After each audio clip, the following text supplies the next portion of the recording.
abbastanza sensibile alla risposta.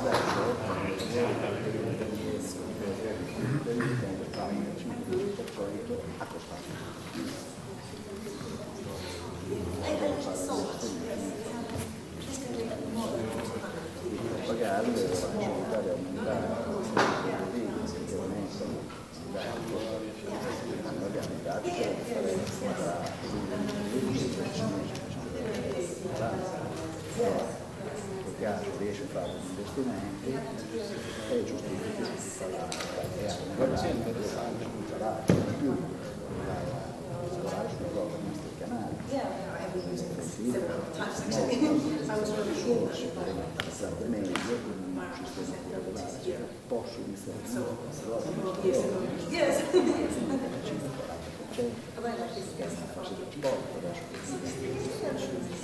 È un punto di vista interessante perché generalmente si associa sempre in maniera è un male. In teoria può avere una fase in cui inizialmente porta a un aumento, Però nel lungo periodo produce un costo al contrario, la contrazione porta a un decremento delle produzioni, l'unico permette delle aziende è l'incapacità delle aziende di investire in nuove tecnologie. Alla fine vuol dire che nell'arco di 10-15 anni quello che ci manca a finire l'ammortamento degli investimenti fatti dagli ultimi giri sono tra i 7 e i 10 anni. Vuol dire che in quel lasso di tempo si troverà e per la tecnologia adesso non sono in grado di investire. Per cui o collassa il sistema, questo nessun governo non c'è,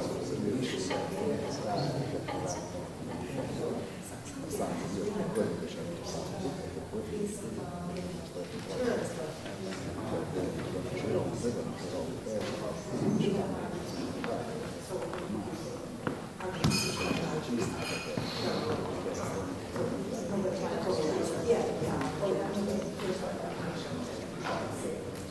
se va avanti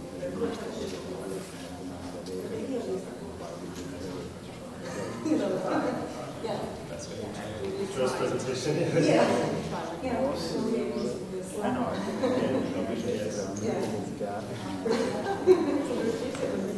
Yeah, I get first go this time, right? So let me allow me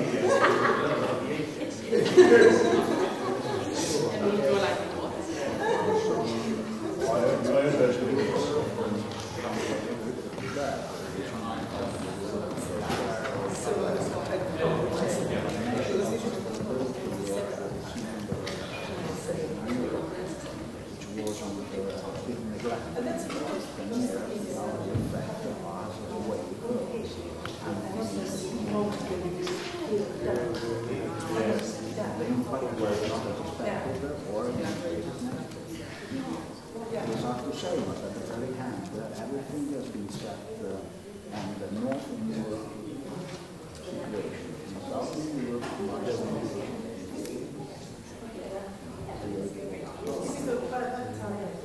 now people is a matter. They put a lot of trust. People know one of the most European countries, the funders, now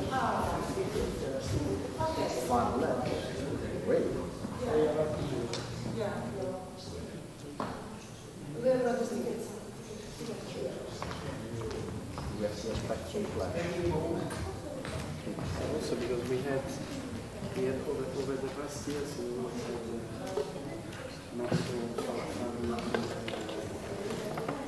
ahead looking politicians who were always putting the things. So one thing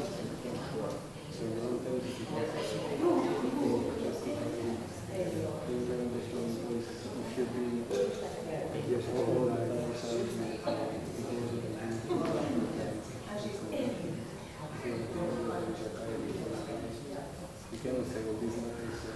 Yeah, bad communication for sure, but bad communication originates from not really bad, but wrong policies. Otherwise, if the EU history is like that, we cannot.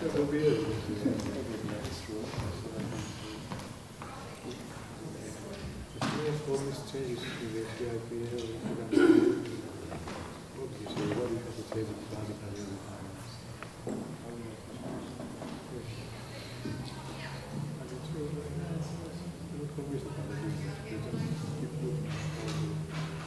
Okay. Okay, I think we are about to start this session. Good morning, everybody, and welcome to Turku, all our foreign guests from all around Europe, and our colleagues, or my colleagues from Finland, from different organizations. Welcome. My name is Eija Hagelberg, and I work in a private foundation called Baltic Sea Action Group in a project of sustainable agriculture. And I'm also, in addition, I'm a member of the Finnish Rural Network Steering Group. And 2 years ago, I was leading the thematic group for environment and climate. And that's why I'm somehow still very much involved with the Rural Network. Please welcome. Yes, and I will be the chair this morning, and also good morning to you behind the screen, wherever you are. First of all, I want to thank the person who decided to take these dates for this meeting, because we have such a nice weather here. I don't know who was the one. So this is very unnormal that we have so hot here in mid-May. Even I heard that once or twice in a century this is possible. It was 1 year ago when we had some snow cover here in southern Finland, so enjoy this hot weather. This is unnormal. Yes, then I would like to say that yes, during this 3-hour mini-seminar, we are not so many people here in this auditorium. I hope we can be very close to each other and ask questions and discuss, and not just so that somebody's speaking here and the others are silent. So please feel free to make questions, and remember, there are no stupid questions.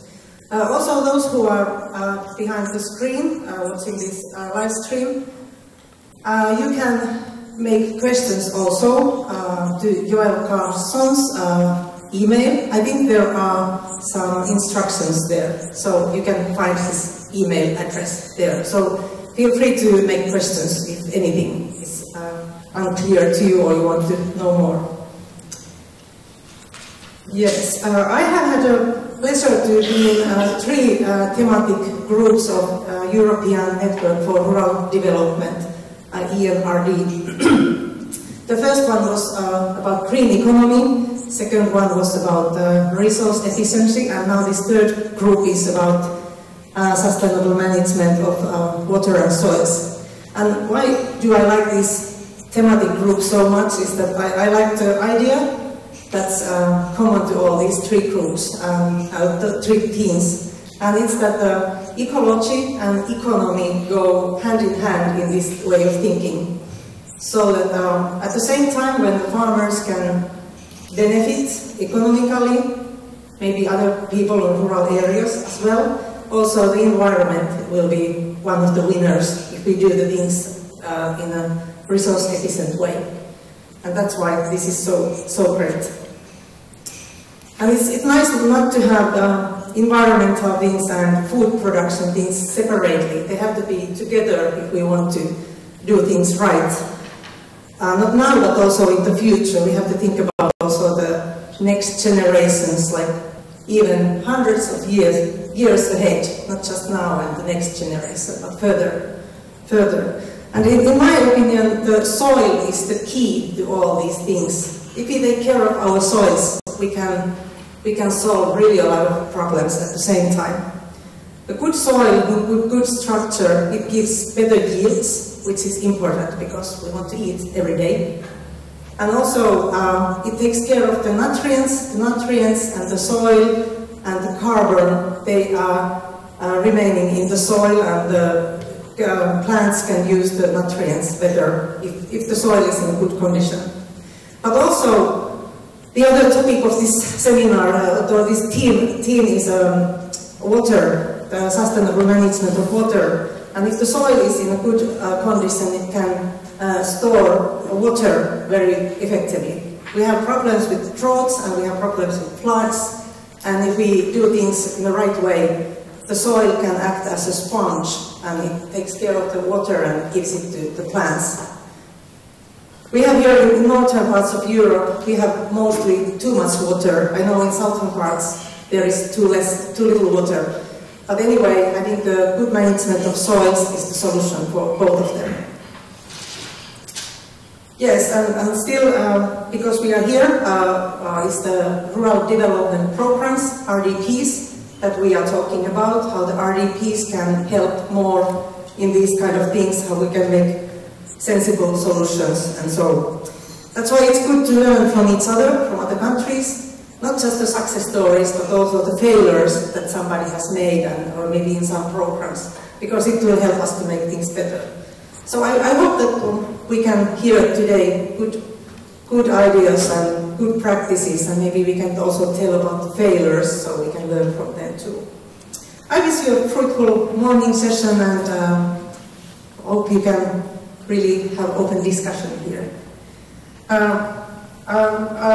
I'm just the chair today, but there are some people who have been arranging this seminar, and here I want to present you 3 persons from ENRD, Flavio, Alex, and Peter, here sitting. They have been very actively arranging this, and also Joel Karlsson from Maaseutuverkosto Rural Network Finland, who have been organizing.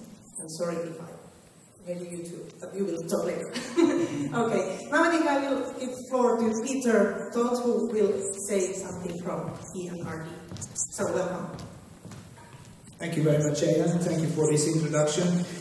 Just a little bit of background about the thematic group on soil, sustainable management of soil and waters.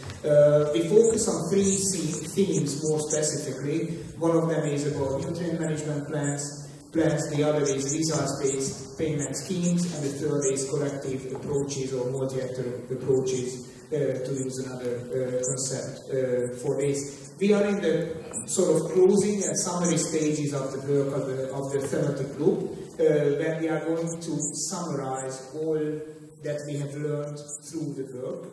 This is the 4th meeting of the thematic group, and we have been working together with representatives and practitioners from 12 European member states, and also including European level NGOs. So it has been quite an extensive work. We collected more than 40 examples of good practices or projects that have been developed and implemented all over Europe. So the purpose of today for us, both in the morning and in the afternoon when we have the seminar, is to share what we have found, but also to learn from you. So I would like to encourage everybody in this room to participate, contribute. Please feel free to ask questions. This helps us. So it would be very nice to hear your questions, to hear your views and comments. And finally, very, very important, I would like to thank our Finnish colleagues from the Finnish Network Support Unit for giving us the opportunity to be here and have this meeting here. Thank you.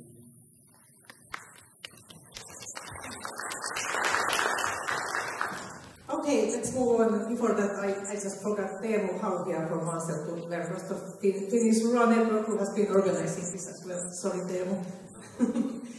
Okay, now let's go on, and then we will hear some findings from the work of this thematic group so far. So I invite here Ben Allen from IEEP, Institute for European Environmental Policy. Was it right? Okay, thank you. So, floor is yours.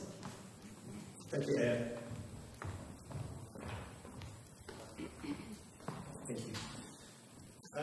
So thank you very much for the opportunity to come and present, discussing the findings of the thematic group here with you today. My name is Ben Allen. I've been asked to spell out all the acronyms we use. We use a lot of jargon in this, so I am relying on you. If you put your hand up, that means I've missed something, so I'll go through it. Okay, so I'm from the Institute for European Environmental Policy, working with the European Network for Rural Relevance, contact point. So you might hear me say IEP, ENRD TG. And I get the unenviable challenge of presenting on results-based RDP payments to soils and water, which will hear me say RDPS quite a lot. This is actually work that's done by a colleague of ours, Kuni site. She is the real expert on this, and she's been putting a lot of work into the background papers that have been circulated to the thematic group members. So I'm going to go through some of the findings of that work. I'm presented with multiple cups of water. And go through in detail a little bit about what results-based payment schemes are, how they differ from management-based payment schemes, what the opportunities are for managing soils and water, and some of the lessons that we're bringing out of the thematic group itself. And if at any point you have any questions or comments, then please do raise your hands. We'll try and address them. We've got a bit of time for points of clarification immediately after the presentation, and then my colleague Sylvia will present, and then we'll have a bit longer for Q&A after both of those, which we'll have time for discussions then. If you don't feel like saying anything now, please do get in contact with us by email, send us your thoughts, send us your comments, and we'll try and integrate those into papers. As Peter said, this is about us learning from you, not just about us telling you what we've learned. So this is a real opportunity for us. I need 3 hands here.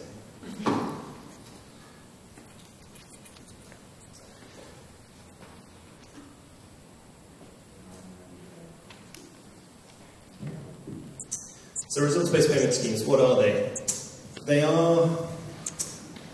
They're quite a specific thing. They're not new. In essence, they are a type of agri-environment contract, or an agri-environment climate contract, where the payment is linked to the results that are delivered on the ground. And this differs fundamentally from a management-based payment scheme, so the traditional approach we have to, say, agri-environment climate, where we pay for specific land management actions. So in that case, a farmer knows to plough their field in a certain way, to plant certain vegetation, to create buffer strips, etc., for protection of soils, and that's what the payment is linked to, management-based payments. For a results-based scheme, the farmer is very much open to manage the land in the way they want, that fits with their farming practices, and ultimately the payment is made on the basis of the results that are delivered. That's not without its challenges. How do we identify what those results should be? How do we monitor those results? What is the risk for farmers in not achieving those results from factors outside of their control? All of these aspects are things we've been looking into in terms of how do you develop a results-based scheme for soils and water that will actually work, that will actually create the outcomes that we want, to actually make our soils and water more sustainable, manage them in a more sustainable way, something that fits with the farming practices, that doesn't expose those farmers to too much risk, that's measurable, that doesn't create burdens for the managing authorities, for you guys, in terms of monitoring those results, in terms of the advice and support you need to give to farmers. So how can we make this work? And there are many advantages to doing this, and some of which I'll go through. As I say, they're not new. They've been used in Europe for 20 plus years. They're not exactly mainstream, so there's a few examples of them operating, and I'll give you a bit of a description about what's going on in Europe. There's a few cases here in Finland, not necessarily linked to soils and water, but some interesting examples. And they're increasingly attracting attention now from the European Parliament, the Commission and policymakers, particularly as public budgets come under scrutiny, about looking to pay for public goods, about how you ensure that public money is delivering the outcomes for which we're paying, rather than just paying for a management and assuming that we're going to actually deliver results at the end of that process. In 2014, we did a review for European Commission on all the results-based payment schemes that we could identify in Europe. This isn't all of them, this is just an illustration of some of them. And this was focused specifically on biodiversity.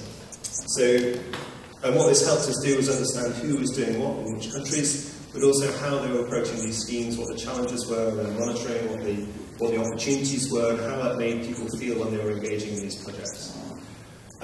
Just very briefly, a couple of examples. One of the classic ones is the flowering meadow schemes in France and Germany. So in these schemes, farmers are paid for the numbers and types of wildflowers that appear in their meadows. They're not told how to mow the grass, they're not told when to mow the grass, they're not told how to plough or how to seed. All that the payment is linked to is the number and density of those flowers from a particular list. And they're quite easy to monitor if you can identify the flowers, and they've been quite successful schemes, and there's even a cross-border competition now between France and Germany in terms of farmers competing who gets the most flowers in their field. So it's quite a nice cross-border engagement process where farmers are working to deliver that result, which is what the policy is ultimately aiming to pay for. The example in Finland I'm a bit less familiar with. This is in far northern Finland about golden eagle chicks and numbers. So some of you may be more familiar with this than I am. This was where the Sami reindeer herding community were being paid on the basis of successful fledglings of golden eagles. And they were paid on the basis of the damage that it would cause to reindeer stock. So this is how they worked out the payment rates for those. Ultimately, the result that was being paid for was the golden eagles, and this was felt the better way of delivering that and encouraging them to engage with this as a result. All of these are obviously biodiversity focused ones, and I'll give a couple of examples of soil and water schemes because they are slightly different in terms of how you need to look at the indicators and results. Before that, why would we choose to use a results-based payment scheme? From a policy perspective, a lot of this is around where it is we're investing money and time and what it is we're trying to get out of the process. In a theoretical ideal world, you'd have a system, one would have a system where the farmer chooses the land management they do on their land, how they carry out the work, how they approach that year on year, how they plan. We'd be able, as managing authorities or as auditors, the evidence of the impact on the site, so we could actually see the results from that management, and ultimately that would lead to the delivery of our objectives: clean water, healthy soils, better biodiversity. Ultimately, that is what we want to spend public money on. That's the rationale for it in policy, in Pillar 2. At the moment, we have management-based schemes largely. So those prescribe in detail the types of management that farmers need to undertake on their lands, as I mentioned, and that's where the payment is attached. Whether there's actually impact on the site, whether there's actually delivery of results, whether the objectives are achieved is of course important, but it's not what farmers are being paid for.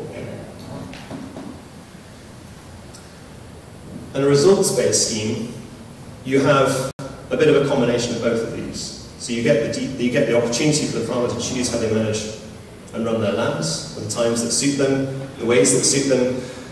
Ideally, you measure the results indicators on the site. So this is actually what you're seeing then on the farm, and that's where you attach the payments. So you're paying for those results. That's the name, results-based payment schemes. And then ultimately, you hope that the outcomes are delivered. You get healthy soils, you get clean water, you get biodiversity, and so on and so forth. And the reason the payment here is not linked to the objectives is because some of those factors are beyond the control of the farmers. If you have an extreme drought, or if you have a flood event, or if you have a disease outbreak, you can't guarantee that you're going to result in the achievement of those objectives. You also need all farmers to work together towards one aim. So of course that's a bit beyond their control, and that's not something that you could easily put into a scheme like this. So the focus on results-based payment schemes is what you actually see on the site, what do you see on the farm, what those indicators show. So the main reasons to use results-based payment schemes is the flexibility to farmers, and also that you're paying directly for those results in the end.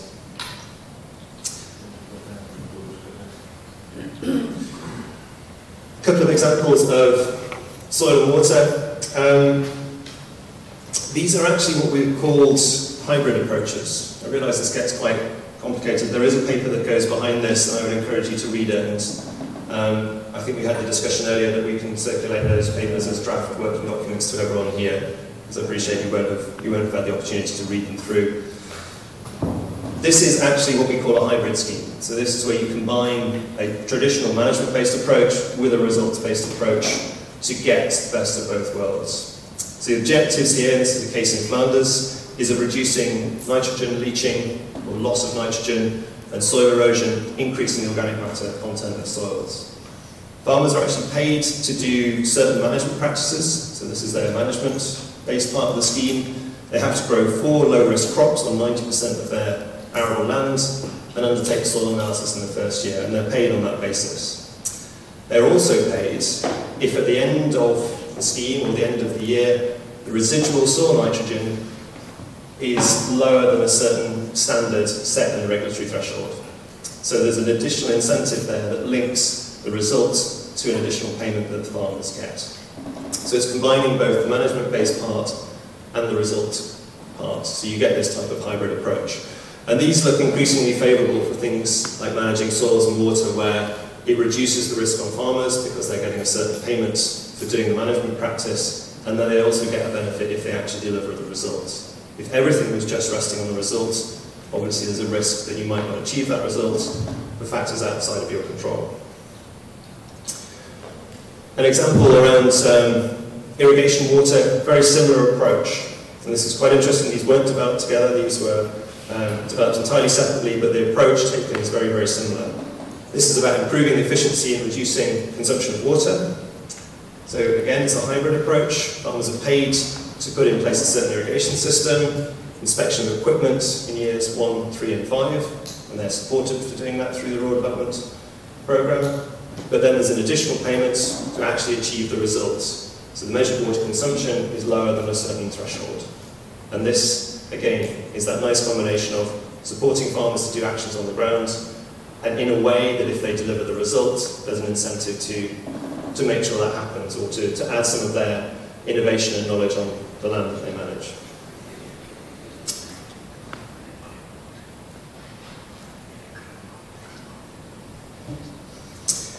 Is results-based payment schemes, are results-based payment schemes the best approach to take? These are some examples that come from the report about where results-based payment schemes have the opportunity to actually deliver impacts on the ground, and where we've found examples or where we've had feedback from the thematic group about the objectives that could be delivered through using a results-based approach. So reducing diffuse pollution of surface and groundwaters, as we've seen in the Flanders example, you can use that as an opportunity to implement a results-based scheme, even if it's a hybrid approach, to help improve those as objectives. Flood risk management is another one. So if you have multiple farmers working together through a multi-actor approach, which my colleague Sylvia will present about in a moment, then you can help to deliver flood risk management across a much broader area, again by focusing on the results that we're trying to achieve.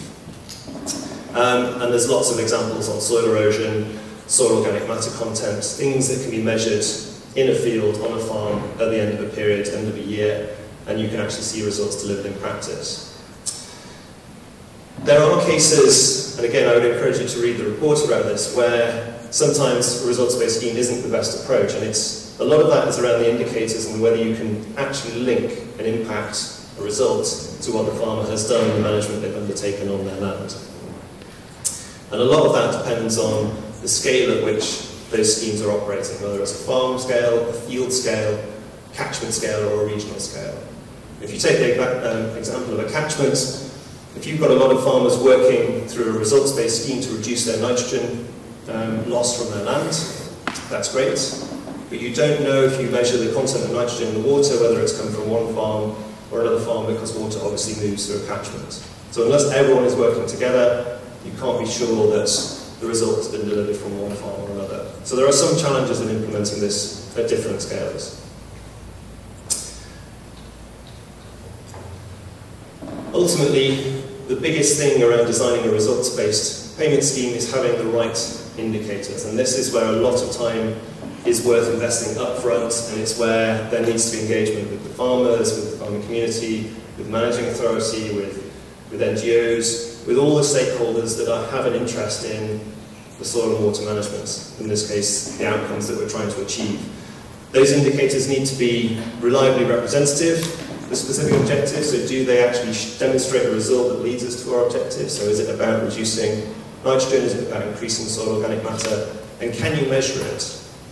Can you actually go out into a field and measure the change that is happening in a relatively short period? And soils are quite challenging in this respect, because you might not see a response in the soils for 10 years, 20 years, and of course if you're trying to pay a farmer on a yearly basis, or even a 7-yearly basis, then you don't necessarily know whether the result's being achieved, which is what makes hybrid schemes quite attractive, because you can continue to pay for the management, and then once you start seeing the results, then you can start having that additional payment attached to it.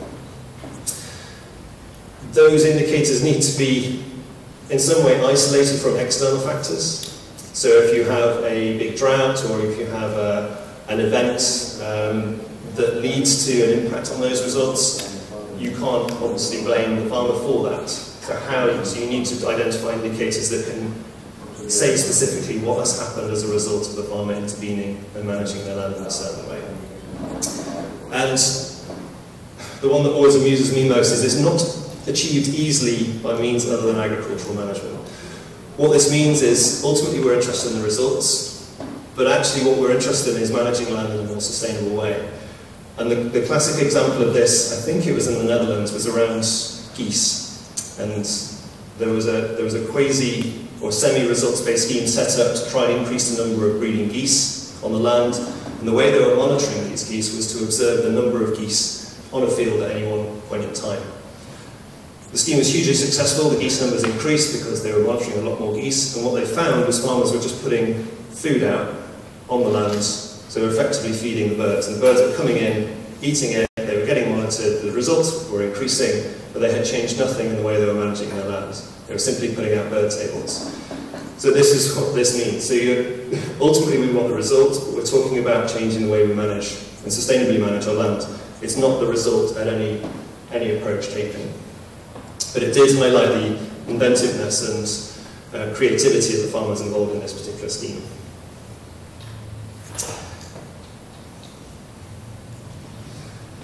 This slide, we don't have time, unfortunately, to go through this in detail today, but these were questions that we were asking the thematic group, and we would ask managing authorities to consider in terms of, well, how do you move to a results-based scheme? So some of the questions that we are interested from you, and again, we'll circulate these slides, and we'd be very interested in understanding from you what some of the barriers are, what the opportunities are, how you would address some of these questions.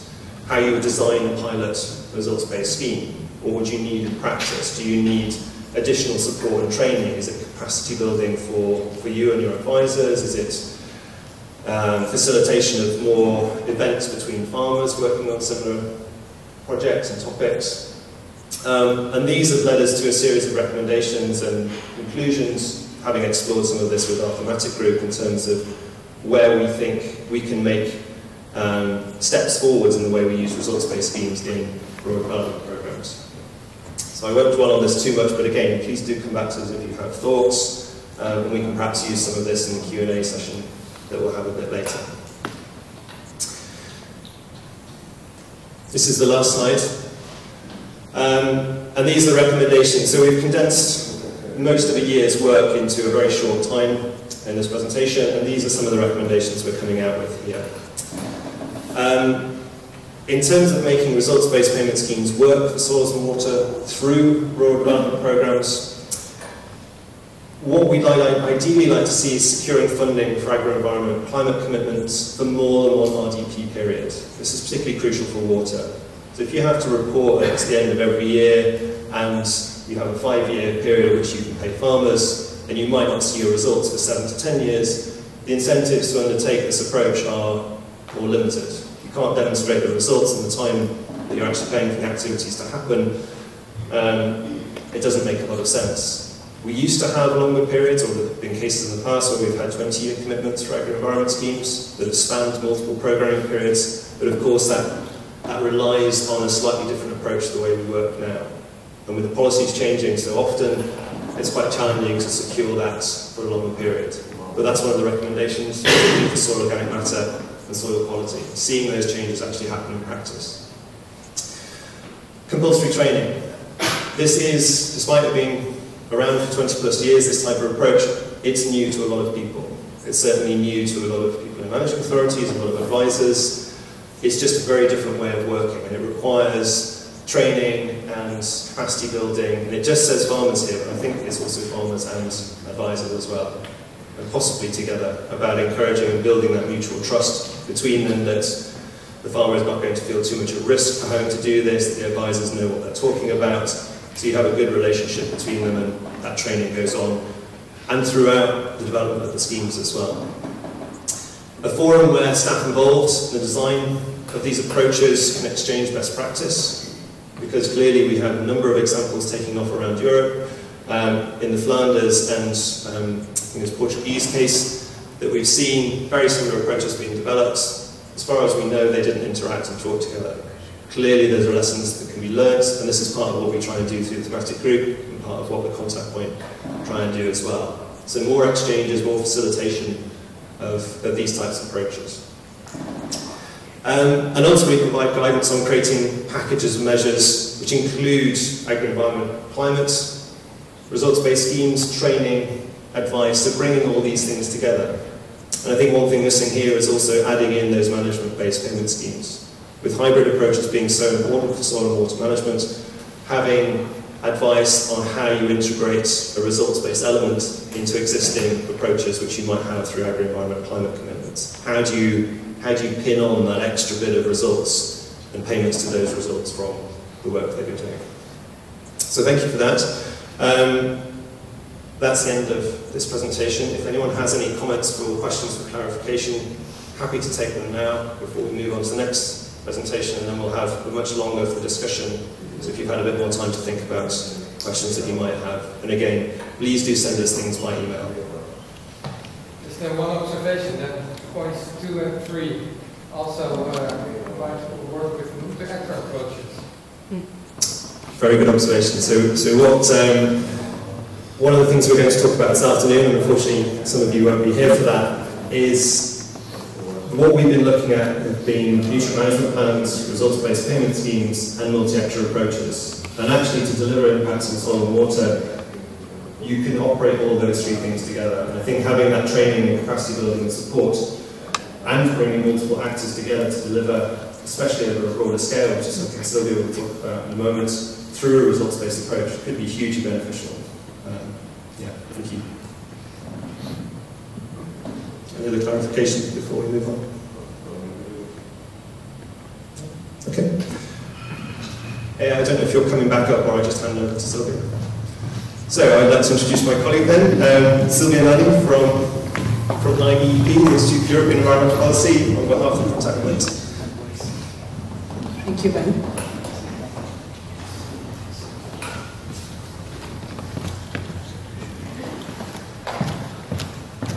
Hey, I have a question. If you wait, because we are going to give you the mic.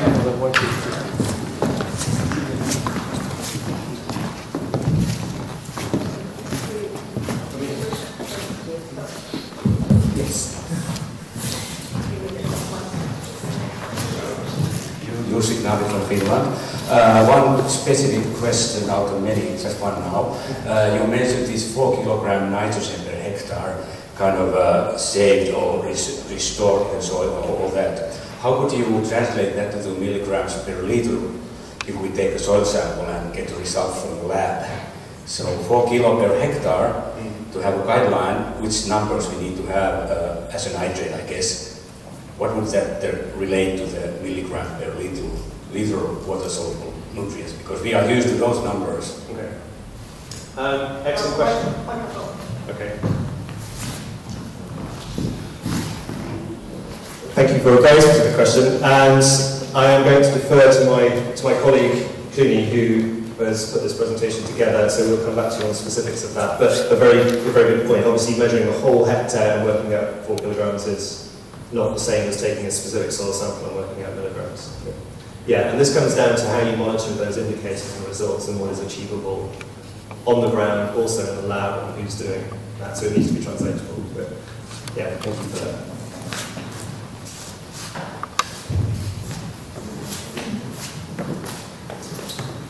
Right, so now we're moving on to the second theme that the thematic group has been looking at, which is collaborative and multi-actor approaches. And actually I'm going to run this presentation as Ben has done already, so just presenting some of the findings we have been looking at over the last months, actually since last October. And I'm going to present some of the examples of what we mean by collaborative and multi-actor approaches, then we will go on to what has worked on those approaches, so what are sort of the enabling factors of successful multi-actor approaches, what hasn't worked, which is also another part that we have looked at actually, and now we can overcome that by providing actually recommendation on how to design and implement rural development programs in the current programming period, actually up to 2020.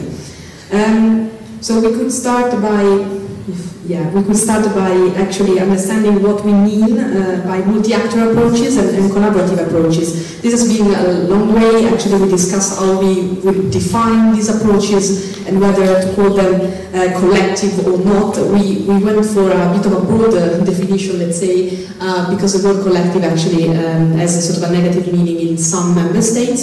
So we decided actually to look at collaborative and multi-actor approaches, and what we mean by that is actually activities that imply multi-actor contracts, so that's one set of the approaches, and also activities that actually happen on individual holdings, but do require actually coordination among farmers and rural stakeholders as well. So it's both ways actually. And the idea is of course not new, as the case of result-based payments, but actually at the moment the use of such approaches is still scattered in Europe, so we are trying to understand how we could use them better perhaps, but also more widely in Europe. But why are we talking about these approaches in this context, and in particular in relation to soil and water management? Actually the benefits of these approaches are a number. Of course we are focusing on the environmental benefits, and in some cases, particularly for soil and water resources, this is particularly important because these are resources that needs to be dealt with across a river basin, for instance, or across a landscape. So clearly there is a need for coordination and actually actors working together to make sure that those resources are preserved. But there are other elements as well, and other benefits that are important to both social and economic elements actually. And this is what we mentioned earlier, so as I think Eija in her presentation mentioned that this group is looking at the environment per se, but also at how the economics and social aspects are also very important. And that's the case of course for multi-actor approaches. So in this context, working together as a social benefit, which is actually actors coming together. They design approaches that are locally specific, so they are coming together to design those that are the needs and the objective of an approach, and these also bring with it the benefit of a behavioral change, for instance, and better understanding of the conditions, of the local conditions, and also the farming techniques that can be implemented in the local context. So this also brings the fact that these changes or new farming practices are put in place also for longer, because actually people trust that the added value of these approaches, because they have basically been involved in their design as well. So there is also this component coming in. In terms of quickly what we wanted to do with this work was actually basically going through, as I said, examples that the thematic group members and the contact point has been collected over the last months, and actually trying to understand what are the enabling factors, what are the barriers, and how we can deal with those as well in order to implement rural development programs at this stage for soil and water management.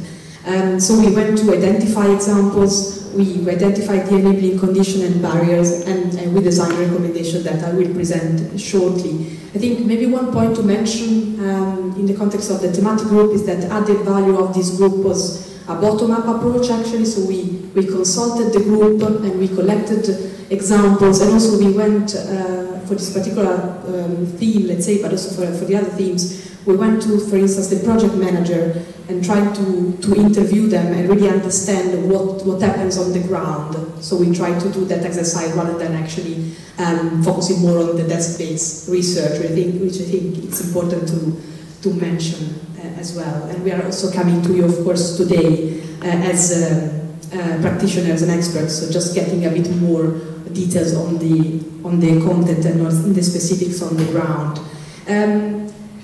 As Ben presented earlier, we did a similar work for collective and multi-actor approaches. So these are all the examples that we collected for this particular theme. As you can see, this span across Europe. So we have examples from Finland. So you may know the Osmo project better than I do, probably.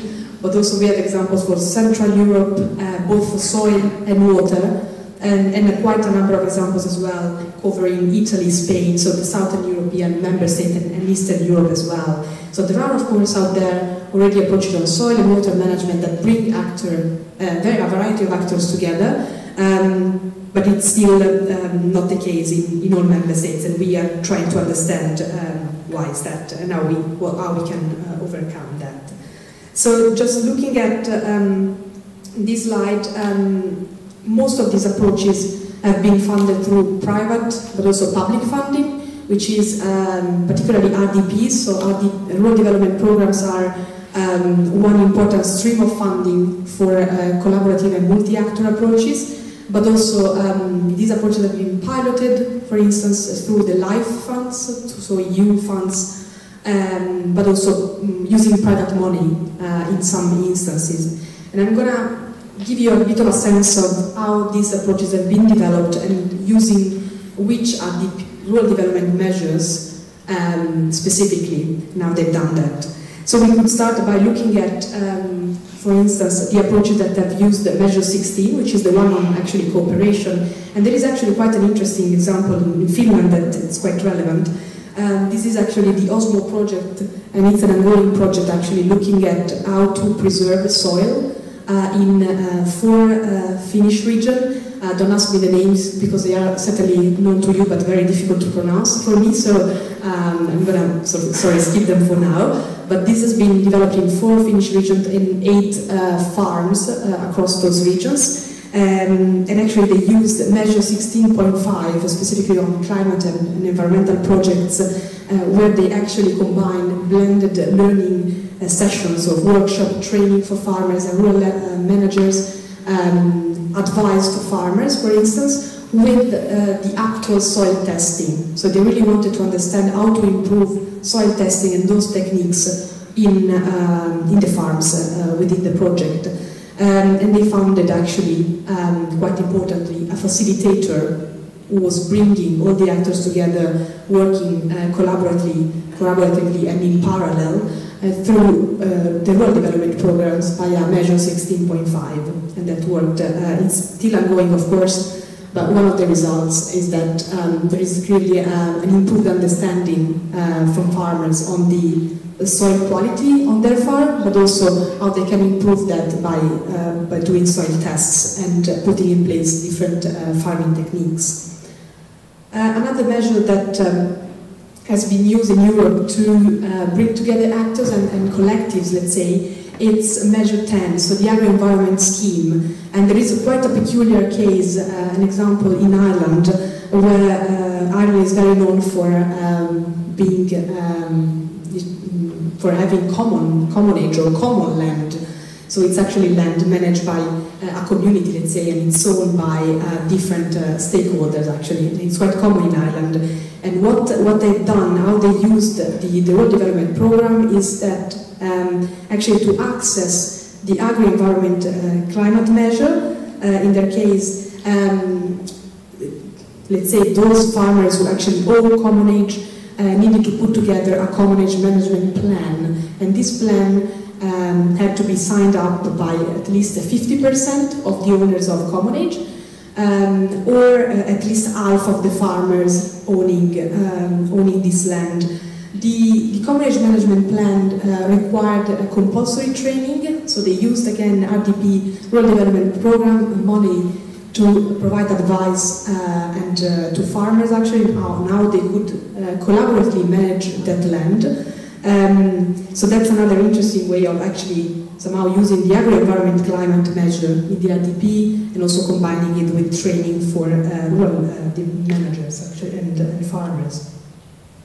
Most of the examples, let's say, that we have looked at actually used a combination of RDP measures. We see a couple of examples in relation to water, particularly in France. The project that one of our TG members has provided us with, which is the Talstorp stream project in Sweden, actually, and also an example from Italy, from my not my region but the country I come from, and this is the project that I will talk about. So what they've done in the Val d'Aso region, let's say, which is actually in central Italy, and it's a region where they grow actually peaches, fruit in general, and fruit production. And it's a place where actually chemicals are very much used to improve yields and making sure that there are good production actually. And they discovered that this was causing actually impacts on soil and water management. So what they have designed within the RDP, they use basically a mix and a pool of RDP measures to put together an agri-environment agreement. And this agreement actually required all the farmers involved, that were more than 100 in 19 municipalities, to put in place organic farming, for instance, and switch to integrated agriculture. The measures that they used were the agri-environment scheme, organic farming, compulsory training and advice to farmers, and also the measure of cooperation, actually, sort of supporting the facilitators' time in bringing all the actors together and working collaboratively. So quite an effort to work much beyond, actually, on farm, let's say. Of course, some examples that I mentioned are also, collaboration is also piloted. That's a case in Southern Europe in particular, but I think this is due also to the example that we collected, so I wouldn't take it as a geographical trend in a way, but in Southern Europe there is a lot of piloting at the moment in trying to understand how the collaboration and these approaches could work and could be actually integrated into rural development program at a later stage. So what have we learned from all these examples? So you might be a bit tired of seeing all the examples on the screen, but the important part of this work has been what the lessons learned sometimes and somehow. How we have designed the lessons learned is through three themes somehow, so in terms of what happened with participation and leadership, governance and innovation, so having the structures in place in order for these approaches to function, and also funding, so having appropriate funding supporting these approaches. In terms of participation and leadership, actually, one key element of all these approaches, of the success of these approaches, is actually having a local leader or a champion.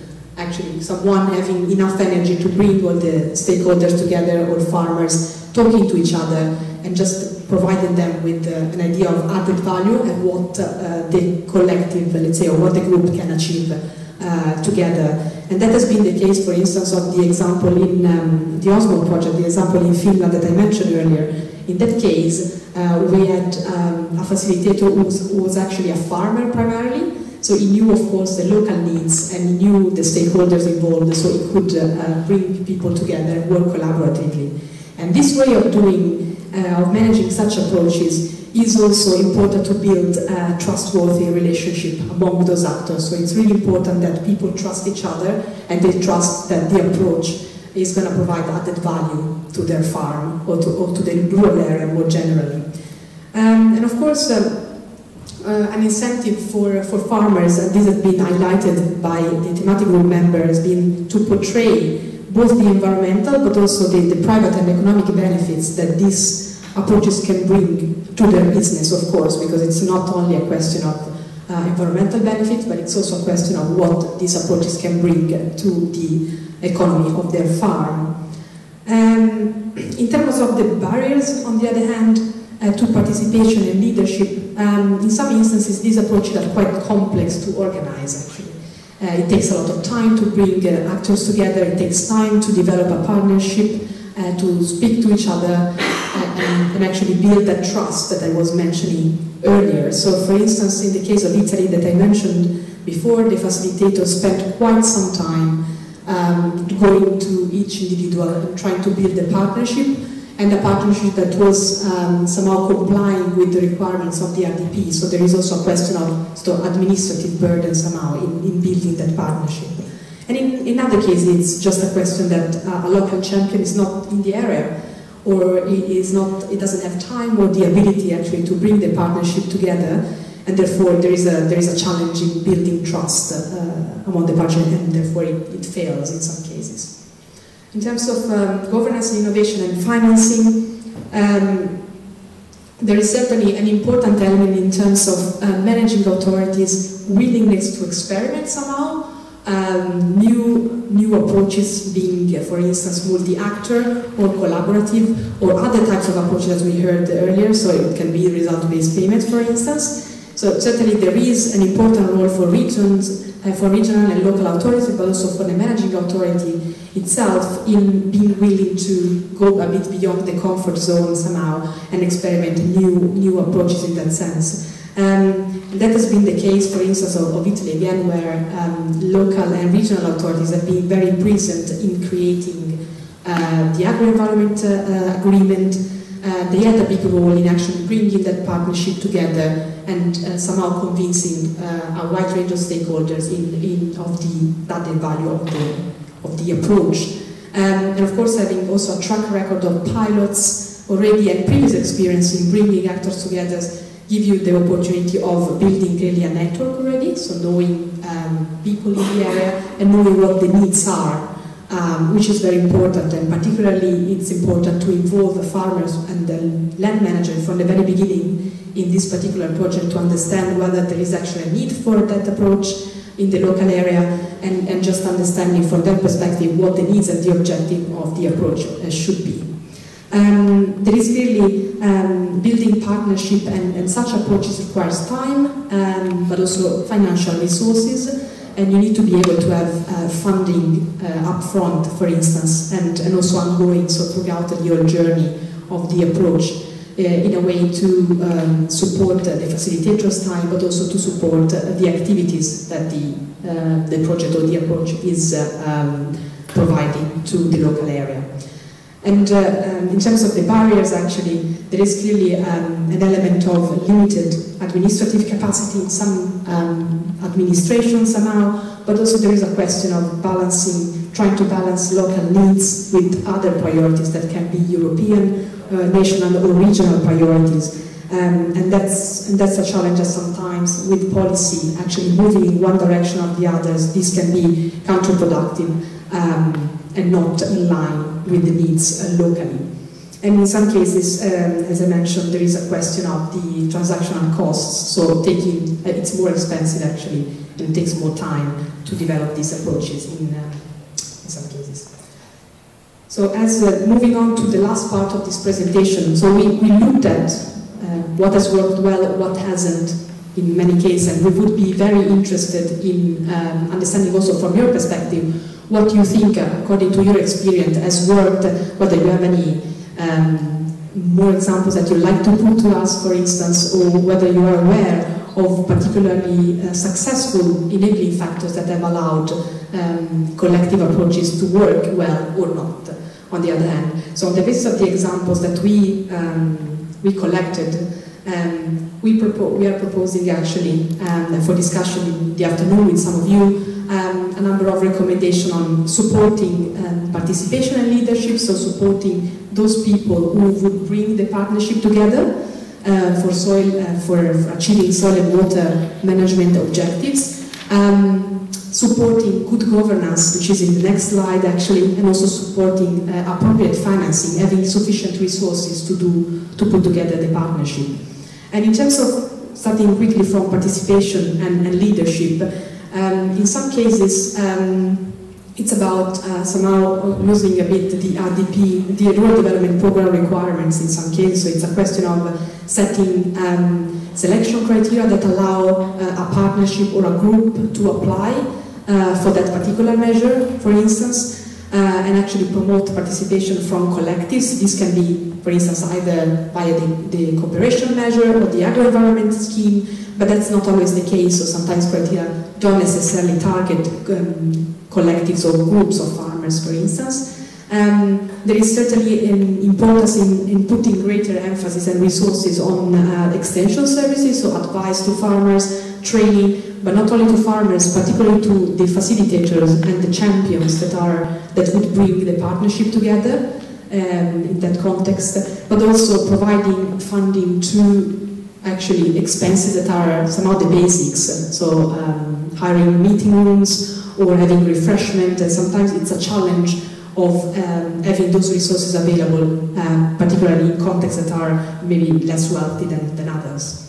In relation to governance and innovation, sometimes it's a question of probably not reinventing the wheel, but exchanging best practices and pilot projects and the outcome of those projects as well. So knowing how others are doing in terms of bringing actors together, and probably the thematic group has this role as well in terms of exchanging practices in that context, but that doesn't somehow go through, so it's a question of reinforcing perhaps the existing bodies that do so. So the European Network for Rural Development is one of them, for instance, also creating new repositories or hubs in order to exchange practices on multi-actor approaches.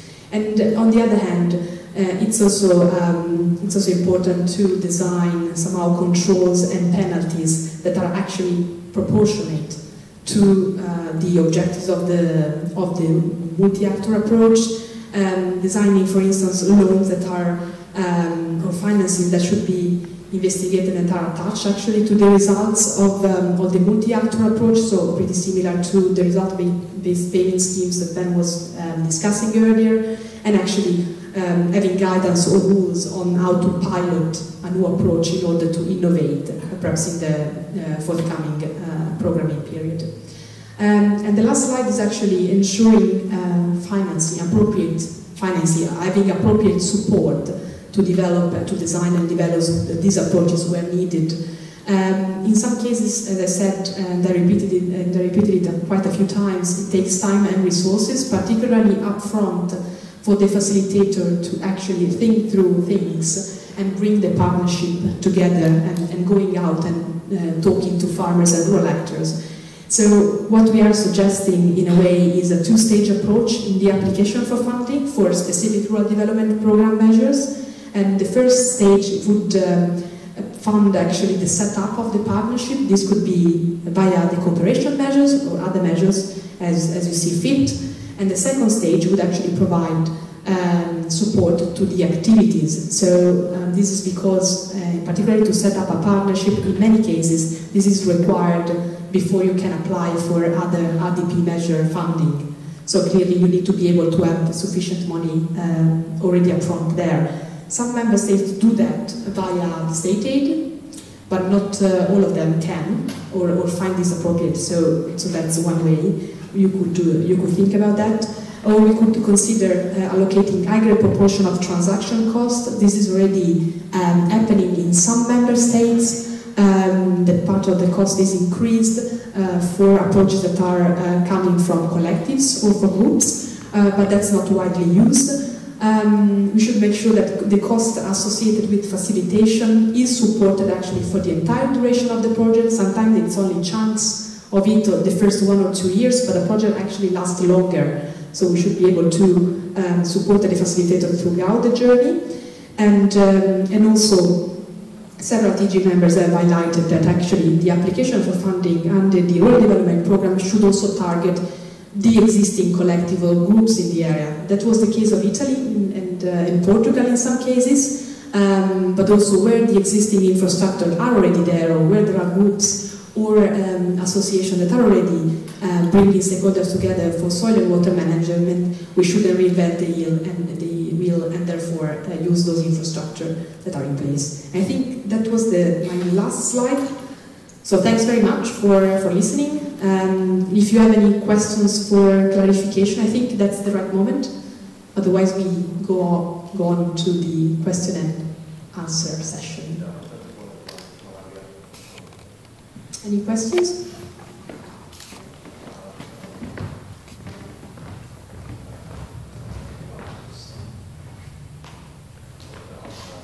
Okay, I think that actually we have now, before the next presentations, we have 5 minutes time. Actually, I have some questions, but I think first of all we will give a big hand for Ben and Sylvia for their presentations. Yes, thank you. So remember, we have to use the microphone when talking because it goes to this web stream. So first of all, questions to Sylvia right now after this presentation. Oh, there is one. Johan.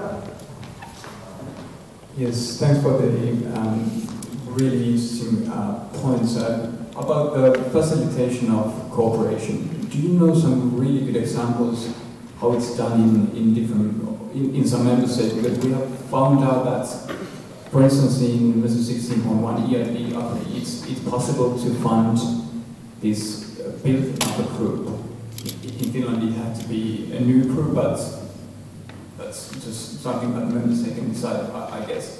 But what about, is there another possibilities, or as you said, that you can maybe combine different measures, so you do have examples of that?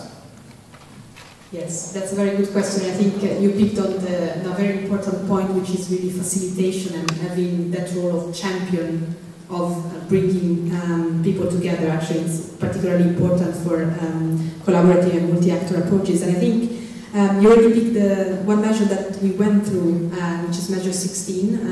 We have examples of using Measure 16.5 actually, so with a specific on the environment and climate projects. And actually that measure was used in various cases, one of them being the Osmo project in Finland, for actually fund the facilitator's time to bring the partnership together. And it was basically, they were basically funding his time to go out and talk to people and convince people that of the added value of the approach via that particular measure. So certainly it's possible to use that particular measure for supporting the facilitator's time on that. But we are also open to perhaps having from practitioners other ideas of how that could be done as well. And some examples of member states, I think Denmark was, and Sweden, they try to use also state aid for doing that. That's of course beyond the rural development program, so really a different type of approach as well. But we could think at using both public funding, public streams somehow to facilitate, to support the facilitator's time as well. But can I put maybe the question to the audience? Are there any other people who are experiencing or have experienced or come across examples of how group approaches or the time of a facilitator has been supported through rural development programs, perhaps?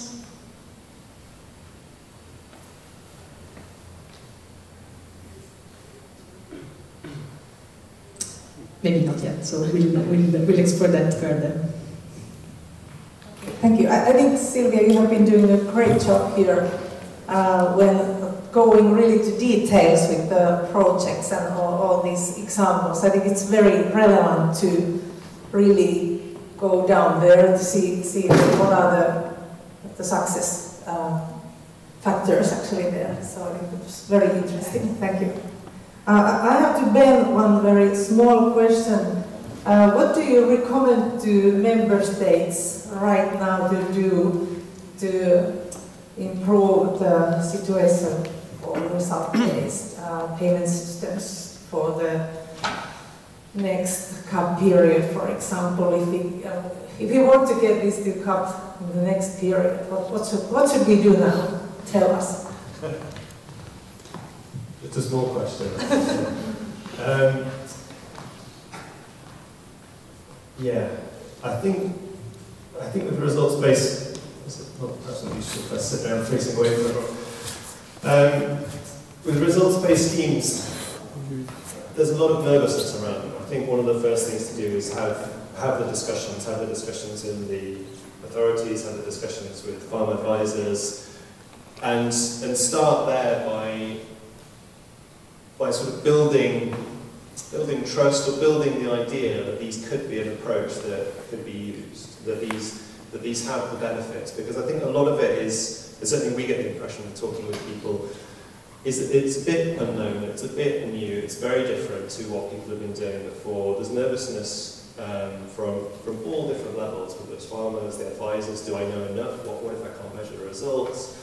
There's nervousness about auditing, that comes up a lot in this process. So I think having those exploratory discussions, also with auditors as well in the countries, and I think putting some of those fears aside is the first step in this process. In terms of the cap going forwards, I think, well, who knows how that's going to go. I mean, the discussions on the budget haven't exactly been encouraging thus far. But I think if the Commission hears the case from countries saying, well, we want to go forwards with a results-based approach, then that is something that flexibilities can be built into the regulations. So I think, not that it can all be bottom-up, but I think having those discussions and coming up with ideas on where they can add value and how you could demonstrate that the money being used is being more effectively targeted to those results could help get these things into future programs. And I think overcoming a lot of the nervousness around measurements and so on is a key part of that. Just while I've got the floor, I want to come back on this question about how do you translate 4 kilograms per hectare into milligrams per litre. I don't have a specific answer, but I just went back and looked at the example itself, and the soil samples are taken by the farmer and then they're analysed in a lab by an approved lab technician, so presumably there is guidance that underpins this about what the labs are actually able to measure, but I'll find out the details from that. Okay, thank you. Okay, now it seems like we are running out of time, but I actually would like, or do you have any questions at this point? Because actually I have one question to one of you in the audience, to Aino. Aino is working for the Regional Farmers Union. So what do you think are the farmers' views about result-based systems at the moment here in southern Finland? Or have you discussed this, or can you comment somehow this from farmers' point of view? Sorry, this came very quickly. Hello. I think the farmers are waiting for the new system because they are not satisfied with what we now have. But nobody knows yet that what is the future and what is the new system. But somehow farmers wait that it's more, how can I say that we can produce more effectively, but also they can consider the environment in a good way. Yeah. Yes. But we don't know yet, but we are waiting. Okay. Yes. Thank you for this comment. Okay, let's move on now. Thank you, Ben and Sylvia, and then we go to hear some examples from Finland, just to present what is going on up here. First, we have Joel, who is telling about the agri-environmental climate scheme in Finland, and yes, no more for me. Please. Yes, thank you, Eija, and welcome all to Turku and via the online web stream. I have about 20 minutes to walk you through the RDP measures in Finland that are promoting environment and climate goals. And obviously, it's a huge packet. In Finland, 8.2 billion euros for this program period, and it has lots of different options. And I think this image is actually quite good because it shows you that there are lots of different opportunities and different points of view to actually tackle this thing. And for me, working as a network expert in rural support units, this is what I do. Because we have lots of different players from customers, from people living in the villages, in the cities, farmers, researchers, advisors, and people working in NGOs. And when I'm looking at this actually gives quite a lot of opportunities and possibilities for many people.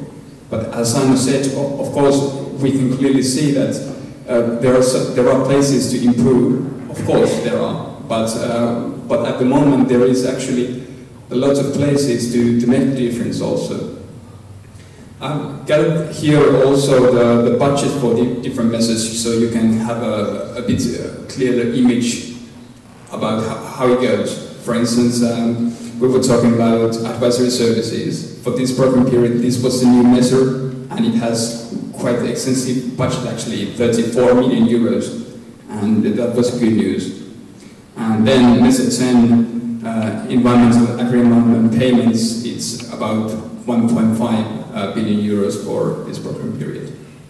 But I have highlighted some of these for this 10 minutes, and let's go through them. I think advisory services, this is one key element for getting more efficient results and promoting and facilitating the cooperation between farmers and different people working for research institutes, for instance. And as you can see, there are lots of different options how you can, what advisors can do at the farm level. Of course, the farmer is the one who demands and tells that this is something I want to do, but as you can see, there are lots of different categories to tackle. And actually, this is a huge success in Finland. Or in the first few years, there were already more than 10,000 farms where the advisor has been giving advice. And we are targeting for 43,000 farms. And at the moment, I can tell you that it actually looks quite good. This wasn't something that, you know, this is something new, we want to try it. Farmers they have engaged to it and they are using this system. And they actually also, it says there that you can add selection, different categories, and now there is also economic advising at parity, and of course that's a really important part for environment goals also. And he says, you know, environment, energy, organic farming, and so on and so on. And on the side, the innovation is the cross-cutting team and evolves every topic of these. Then investments, just quickly, there are possibilities to promote these environmental goals also. For instance, investments that improve the status of the environment or energy production and so on. And actually, me and Eija, we were building up these leaflets to actually raise these possibilities and to tell farmers that there are actually quite a lot of things you can do with this measure. And not to forget non-productive investments, wetlands for instance. And I will get back to this later on, but it's good to remember that it's not only farmers that can invest in wetlands, it's also NGOs, and this is a really good thing. And we had good examples from Finland too. Then to environmental agri-environmental measures. This is the background and the foundation where everything relies on. So there are quite many strategies, different programs that gives you constraints and hopes for the future. And based on these background papers, this is how it looks like in Finland. So we have, on the other side, we have environmental commitments. These are for the farmers, and these are the foundation of agri-environmental aids in Finland. So if you are making the commitment for 5 years, you are involved in this farm-specific measure, which is balanced use of nutrients. And there are some things you have to do there. You need to have plans. You need to do one day training, you need to have samples and so on and so on. And in addition to that, you can have also these parcel-specific measures, which are, suitable to your farm and your idea of what you want to do. Is it plant cover on arable land in winter, or is it to take slurry into the soil? It's yours to decide what you want to do. And then I don't say it's all that. It's a different package. It's these environmental contracts. And these that can be done by farmer or by NGOs in many cases. And the third part is the gene bank conservation measures, and it's again a bit different deal. And now I have actually brand new information. This is not published yet, but these are the figures. This has been in Finland a huge hit. We can say that. Because on the first year already, almost all of the budget was allocated. It was a huge success.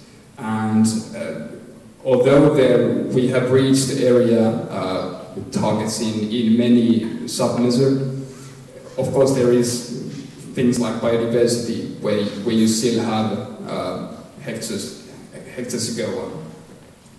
And all 86% of active farmers are involved in these commitments, and over 90% of the field coverage.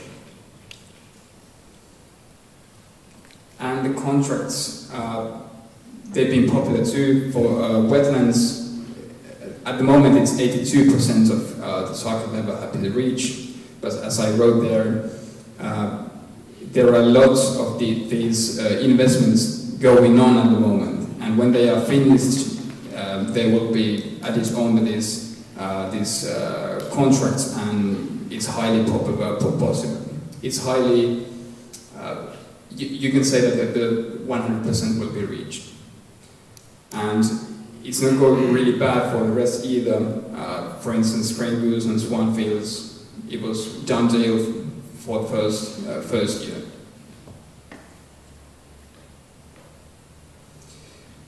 And just to remind about organic production, this is actually a big priority in Finland. We are targeting for 16% in 2020, and now Ten told me yesterday it's something 10 to 11% at the moment. And the goal for 2030 is actually, was it 30%? So this is really something we want to encourage in Finland, and as you can see, there are lots of similarities. If you are an organic farmer, you cannot get paid twice, but there are lots of good things happening anyway. And the last one is about the consumer cooperation also, because we can clearly see that farmers are more willing to produce things and products that are demanded by the consumers, and they are interested about water and carbon footprints and everything like that. So with these messages you can promote grazing, for instance, and we have also different, for instance, we have a huge dairy farm where they're producing this milk of a free cow, and it's a beautiful idea from my perspective. But this was really a quick overview. This presentation has almost 100 slides, and you will get this if you want to go into details. That's very possible. But just to remind you that in the ministry, Tiina and Anna are the ones who are responsible for this message, so please get contacted with them. Thank you.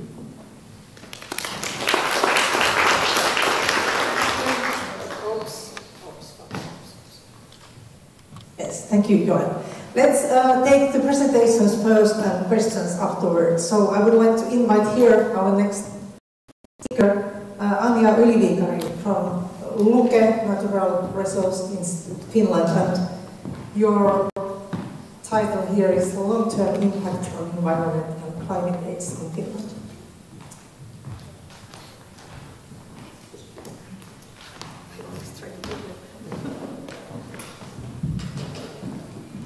Okay, good morning. Nice to see everybody here in Finland. You talked about the measures of rural programming, and I will continue about assessing the impact of these measures. And my question is, are agri-environmental measures effective in reducing nutrient loading? I will start with this picture about the overall status of watersheds. And you can see that the status of Finland it doesn't seem so bad. But we have certain elements which makes the situation worse. First of all, the lakes of Finland, they are very shallow and they get easily eutrophicated.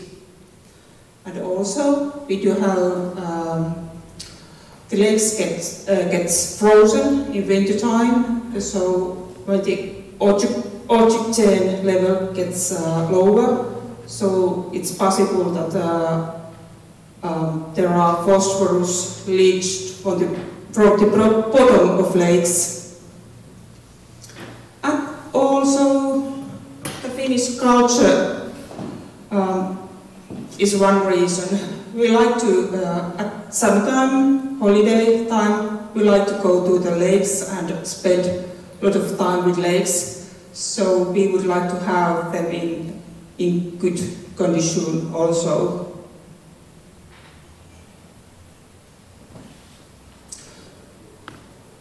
These are the measures especially targeted for nutrient loading. And we have the farm level operations and parcel specific measures. And you all told already about this quite a lot. Just to list them, we have maximums for nutrient use. We have measures for plant cover in winter time. We have environmental management grasslands. We have cover crops, measures to incorporation of slurry. We have measures recycling manure and other organic materials.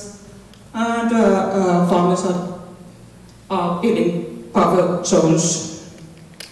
We have also contracts for wetland management, and certain of the measures are targeted to coastline near to the Baltic Sea. And other measures are also available, the advisory services, joint cooperation and leader projects. Some funding is tailored for seaside regions with these.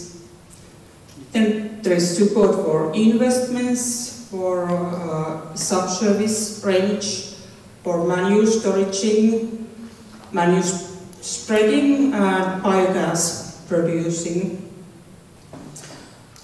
And investment support for wetlands.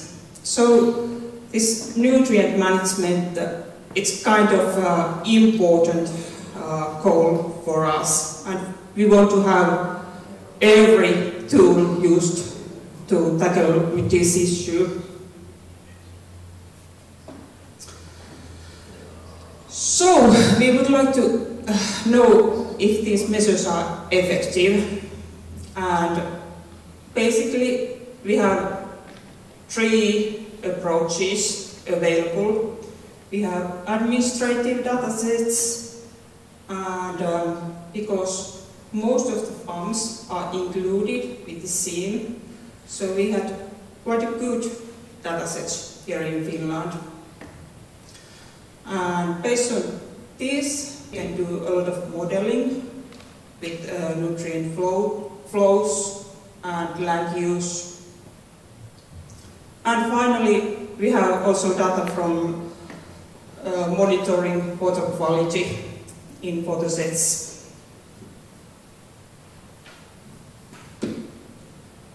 Here we have nutrient balances, and you can see that both the trend of nitrogen and phosphorus have fallen from 1985 up to this moment. So I think this is quite a good indication that we are going to positive direction. You probably like to see which is the overall situation. Finland is around here, middle. When you look at the European Union in the whole. This is nitrogen and this is phosphorus. And you can note that in most countries the amount of phosphorus use have lowered, maybe because of the prices of fertilizers also.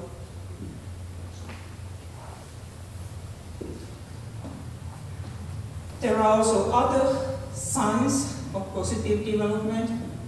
This is about the plant cover during winter time. And you can see that in most areas of Finland, the percentage of plant cover during winter time is over 15%. So it's quite good. And when we have modeled the impacts of these measures by modeling, we have assumed that around 1/5 of the water erosion has been cut down by these measures.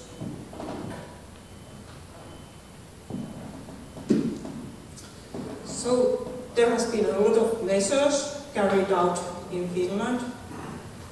But what about the changes at the level of watersheds?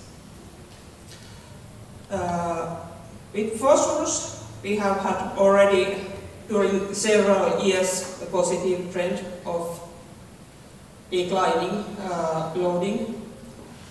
Nitrogen has been the most problematic one, but with the very last years there has occurred a change, and it is also now declining currently. Also, when we are looking about the soil phosphorus status, so we can see the decline also with that data sets. The efficiency of program measures. We have had very large coverage of agri-environmental commitments already since 1995, around 20 years. Almost every farm is included the program. And participation, the environmental measures has been kind of normal situation, and excluding the program kind of exception. So I believe that we have built a lot of environmental awareness and commitment in agricultural sector. Also, when you have large coverage of these measures, you will have also large-scale impacts. And it's also important that we are focusing on soil management and nutrient circulating, so we can have impacts on nutrient leaching and also positive changes in climate change. We have had very large selection of measures, and in a way they are creating pressure to get these changes from different approaches. For instance, this photo is from cooperation project around Helsinki area. These fellows, they are looking for roots of the plants and considering the soil structures in the area. They have done very, very nice work in that area. So we have achieved certain things, but in future there are still challenges with nutrient management, and I think manure management will be one of the most important things. There are certain regions with a lot of animal husbandry and also excessive use of nutrients. And here we have to find still other solutions for manure management. Also, there are some controversial measures like plant cover and cover crops, which are decreasing the soil erosion and nitrogen losses, but possibly increasing dissolved phosphorus losses.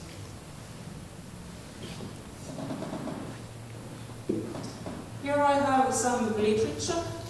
If you are interested, you can take a look of these sources.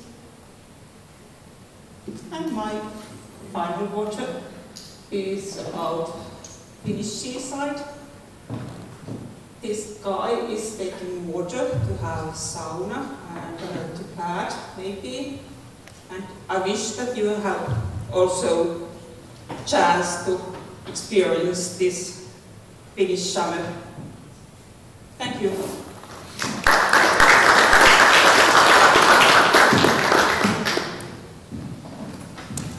Thank you, Anja. And let's, like I said earlier, take the questions after all these presentations. And so now I'm going to invite myself to say something about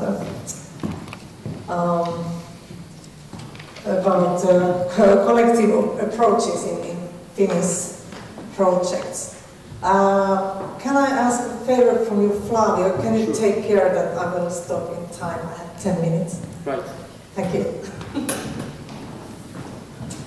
Yes, I will now quickly show examples of the projects that are working mostly for the soil management and how the farmer cooperation and these kind of things go there.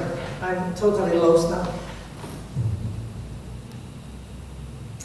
I was thinking how to show these examples, and then I was thinking about the different scales or perspectives, and I thought I will show how you can think about these farmer groups in different geographical scales, actually. I will tell you about the Järki Pelto project and about the Osmo project that was already mentioned today, and about the new carbon action project, about the scale of area where the farmers are involved. But first of all, I just shortly want to mention a very important point that I think has not been mentioned so often when we talk about agri-environmental projects. And so I think we should much more work with the young farmers, students and future farmers, and take them more into the discussions when developing these systems. This example is from last November, when we were in a tour with the project where we had made material for agricultural schools about nutrient recycling, and when we went to show these materials to these schools around Finland, and we took some students with us from the local farmer college, and I think it was very fruitful and very good for us also to get them involved. And I think that's something I recommend everybody to do, is to take the future farmers also with us. I think they are somehow separated right now too much. But so, I want to tell you about our project in my organization. It's called Järki Pelto. Pelto means field, and Järki is the name of our project. Järki means sense. So it's like sensible field or something like that. And it's a communication project financed by the RDP, Rural Development Program. And the point in this project is that the expert group of this project is a group of local farmers. We have approximately 10 local farmers. Some of them are in this picture. And they are the ones who say, what are we going to do in the project? And the one in the middle with two hands up, he's the coordinator of the project, Olli-Pekka.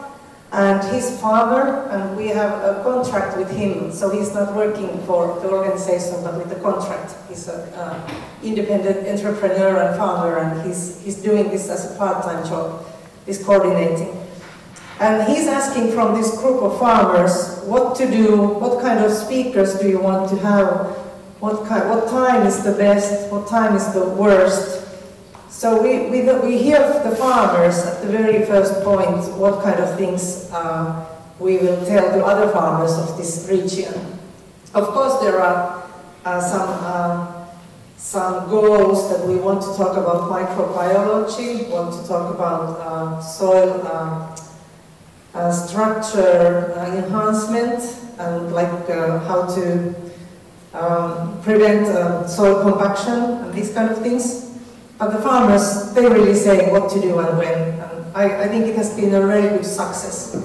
In the area there are 1,200 farmers in these three municipalities, and we have reached maybe 700 of them so far, and the project is still going on for another 7 months.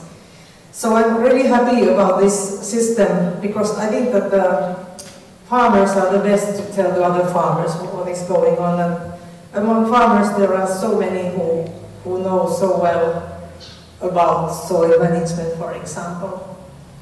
Our first lecture was last year, March, and we had more than 200 local farmers in the auditorium. It was totally crowded, and it was this Mr. Jussi Knapi who gave a very good lecture there. No, he's not listening. So I have here some pictures of this our project where the farmers have really come. And the point is that we wanted to really reach all farmers of the region, not just the ones who are very much into soil management or very much into some environmental things or very much into something. What we wanted to reach all farmers from the area. And so I'm very happy to show these pictures with the full auditoriums. Actually, these two ones in the below, they have been organized together with Osmo project. But what the farmers are interested in is really get very hands-on information about, well, whatever you are telling. What does this mean in practice? How do we do it? But as we have had these big lessons and lectures, we can go very deep into the details, unfortunately. But that's where the Osmo project has went. I will now show you this. You have heard about it already. Osmo, it's a project that is going on in, I think, three regions in the coastal Finland, or 3 provinces. And what is also the point here is that Jukka Rajala, project manager, and Tuomas Mattila, who is going to talk after the coffee break. He's not here yet, but he's coming. They are both farmers also, so they know how to do these things in real life, not just in theory, but in real life. They have this picture of the project where they have different things in this project. This is also financed by the RDP. They have research, training, toolbox and dissemination, but I want to focus now on this training where they have local farmer groups. So it's like they have collected these groups of farmers from bigger regions, and they give very good specific information to these farmers. And here you can see them training, and I think it's really important to go into details. And so if the farmer wants to know how do I do this, and if you just say it in theory, it doesn't help. He cannot do it, or she cannot do it in practice, but this is very important. But what is also very important is that during these groups, farmers learn from each other, because everybody has been doing something, and then they can discuss what went wrong and what was good. So the group is the key thing. Group is the key thing, and the farmer as the coordinator or leader or the expert, it's the key thing. We can have scientists as a visitor expert or some keynote speaker in the project, but I think I really have seen this, that we need to have farmers also coordinating and doing these things. And very shortly also a third project, which is just about to start. It was in the news last night here in Finland. My organization is starting this carbon action pilot project together with the Finnish Meteorological Institute, and it's financed by Sitra, the Finnish Innovation Fund, for the first 2 years. And there will be a lot of scientific research and some more detailed research on some farms. But the third thing is the main thing. We have 100 pilot farms all around Finland. We have now nearly 100 gathered, and they are the farmers all around the country who want to work with the carbon sequestration, and they want to be there. And the farmers in this pilot project, we are just about the beginning, and the first education session will be in June.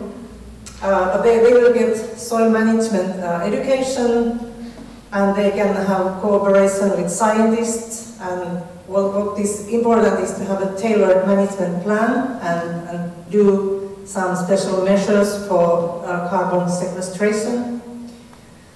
There will be materials, webinars, etc. And also local study groups, so that the farmers in specific areas can gather together and do this.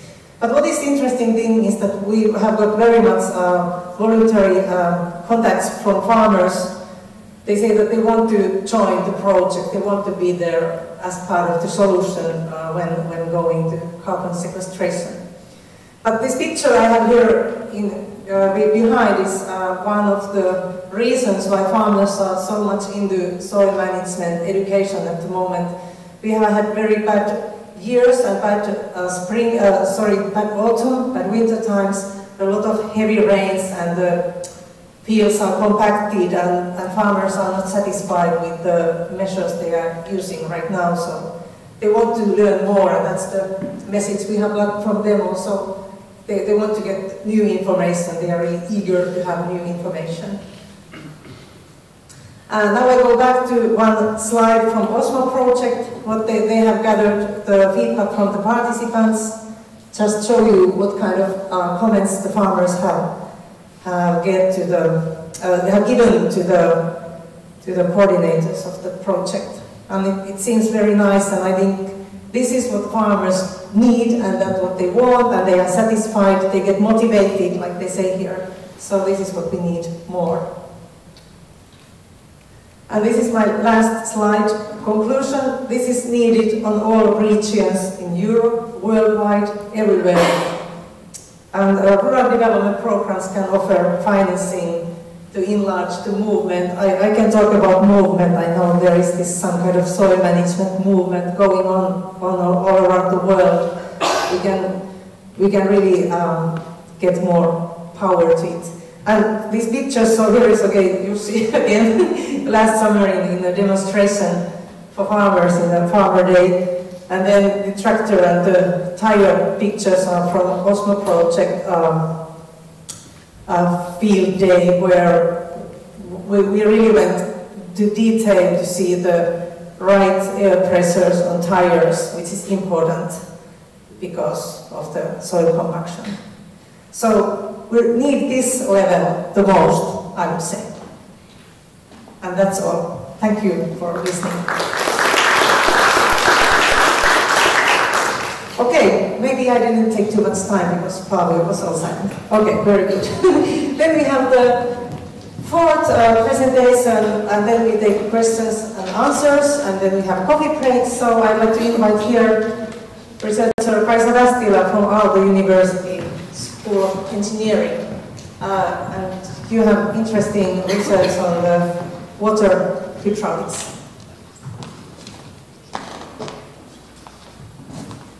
Yes, hello everybody. I'm a postdoctoral researcher from Aalto University, and I will be talking a bit about research-based advice on how we should manage our rivers and agricultural channels sustainably. I will present one example of a nature-based solution called two-stage channel approach.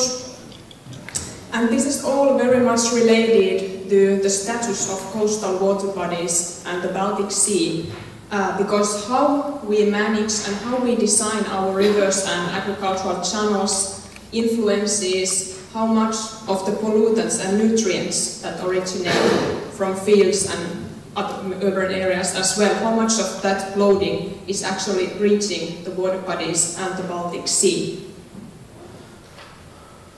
So a perspective from rivers and channels, and we are of course talking about heavily modified or heavily impacted water bodies. What is typical in Finland and in most other parts of lowland Europe as well is that we have to frequently dredge and re-dredge our channel, or this is the conventional way for flood management and to ensure good agricultural drainage, which is important. However, this continuous disturbance to the real streams and rivers has a lot of environmental effects. It leads to losses in stream and riparian habitats, and also degrades the ecosystem functioning. As an example, these kinds of dredged streams have much worse capacity to process nutrients and harmful substances compared to natural channels. So these lack the capacity to efficiently remove nutrients from going into downstream water bodies. Besides the flooding problems, there are also some other technical problems related to this dredging approach. So I argue that we need new cost-effective measures to enhance the status of water bodies, both inland water bodies and then ultimately also the Baltic Sea. And I argue that we need to focus the measures in small streams and rivers. The measures are least costly there, and they are also most effective there. And as a motivation, for instance, in southern Finland, these small water systems are really endangered. So only a few of them are in natural-like condition. However, we see that even in agricultural streams, we have good potential to reach good ecological status. So also the agricultural streams I'm talking about are really typically natural streams that have been heavily modified by humans to ensure good agricultural production.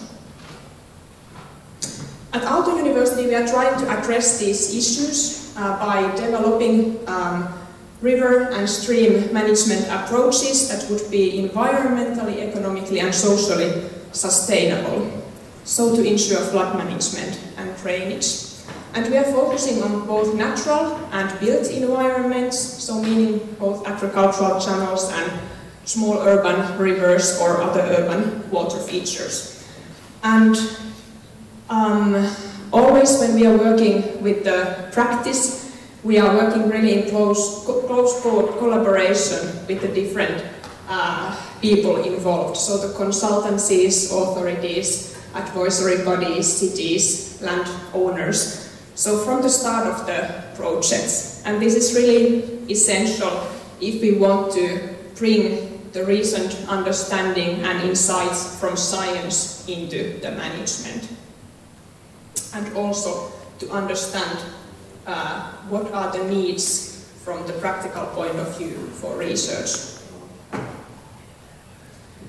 I want to share with you some recent research-based advice on stream and river management in heavily modified catchments. So we have new, really recent research showing that buffer strips may not be that effective for subsurface drain areas as we would hope for.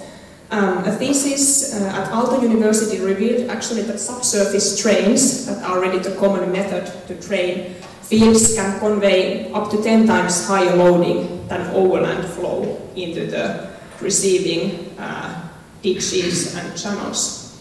Secondly, if we want to improve the stream ecology, we may need improvements in habitats, ecosystem functions and water quality. So improvement in only one of these may not bring the good result. Thirdly, there is actually recent ecological research stating that ecosystems should be managed for adaptive and functional integrity. So rather than trying to bring them back to some historical status where they once were, we should now think what are actually the boundary conditions of the current society. So to address some of these advice, I will now present a two-stage channel concept, which is a nature-based solution for flood management and drainage. So instead of these conventional channels that we typically design and try to maintain, there is actually this two-stage method that can combine the environmental, technical and also ecological aspects in flood management and drainage to a certain extent. So the idea is that instead of this really over-wide main channel, we have a narrow main channel and then a floodplain on either one or both sides of it. And we have this kind of setup in Finland, or actually we have many of them, but this is one case, Ritobäckenbrook in Sipoo, where we have been researching for something like 9 years. So the floodplain was excavated there over 8 years ago, and you see some photos in there. So the problem was really the flooding of the fields surrounding this natural channel. So our research there, and combined also with research from these two-stage channels in the United States, reveals that these kinds of two-stage channels function from really low to really high flows. So they really ensure efficient drainage and flood management. So they work for the technical purposes that we want. They also have environmental benefits. So they produce more diverse habitats.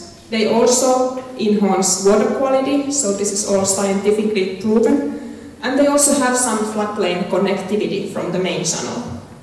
What is more, they are also expected to be more self-sustaining, and we also see this in practice. So they can have up to 3 times longer design life, so meaning that we have to disturb the channel 3 times less frequently than using the conventional dredging method. These also allow habitat restoration in the main channel, so if we want to really improve the stream ecology, this narrow main channel really ensures that the flow conditions are good for the biota. Some more photos from other agricultural two-stage channels in Finland. These have also been designed for urban areas, so there is no reason why they couldn't work there as well, and there are a lot of examples from abroad, from the United States mainly, for this. You are interested in the water quality, I assume. So what does the science reveal about the water quality benefits in two-stage channels? So research from many channels has shown that the two-stage channels can have notably lower concentrations of soluble reactive and total phosphorus. However, the concentrations are slightly higher for ammonium and approximately equal for nitrate. However, these channels really enhance the denitrification. So basically, we also see that the water quality benefits and the performance of these channels can really be influenced by the optimal design and maintenance of the channel. So these are kind of the first examples we see, and now we actually know a bit better how the floodplain should be, at what level, what geometry, what is the optimal design and maintenance. These are examples from our field site in Finland, where we see that 5.5% of the suspended sediment load that is coming to our channel reeds is removed from the water, and so the water that flows downstream has less suspended sediment. And if we actually think about the entire 800-meter long reeds that we had, the reduction is approximately 20%, so it is pretty significant. At the same time, the vegetation on the floodplain takes up phosphorus and nitrogen, and there is also some phosphorus removed with the sediment deposition. And by the way, you find the references for all of these if you want to really check the literature for that. Of course, there comes the economic question. So what does all this cost? So I have a bit interviewed and looked at the literature as well. And it turns out that the construction costs per excavated soil volume are actually really similar to traditional channels. However, there is more soil that needs to be excavated, and that's why the costs per linear channel meter can be 2 to 4 times higher. However, if we also consider that the estimated life cycle can be up to 3 times longer, so then we are not that different level from the traditional channel costs. And of course, besides the construction costs, landowners, the cities or the farmers, they need to consider the return on investment. So this is of course always the case. And of course, as a society, we then need to also consider the external costs and the value-added benefits that some of these designs may have, so the water quality, biodiversity, landscape, recreation. And if we as a society want to foster these kinds of more environmentally preferable options, so some ideas are shown here. So at least in the United States, part of this floodplain, or actually the floodplain in some states is counted as buffer strip or wetland. So basically the floodplain, as we understand it, brings really the same kinds of benefits that we expect from wetlands. Also, the best management practice in USA is two-stage channels, and there, if productive land needs to be taken out of production, so some states will pay annual rental rate for the land, plus also the cost and maintenance of the two-stage channel. So as you see, the two-stage channel will be slightly wider, so take up some of the space from the farming.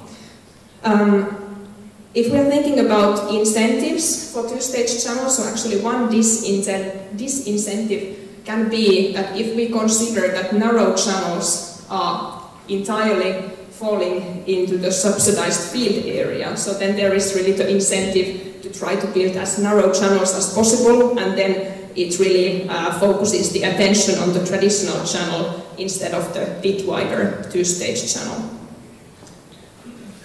At Aalto we are studying these issues, but I want to conclude by mentioning that these nature-based solutions have been successfully used in both agricultural and urban channels. They can improve the flood management, drainage, but also decrease the environmental impacts. And we really expect that there are more benefits to come as we understand what is the optimal design and maintenance of these channels. Thank you.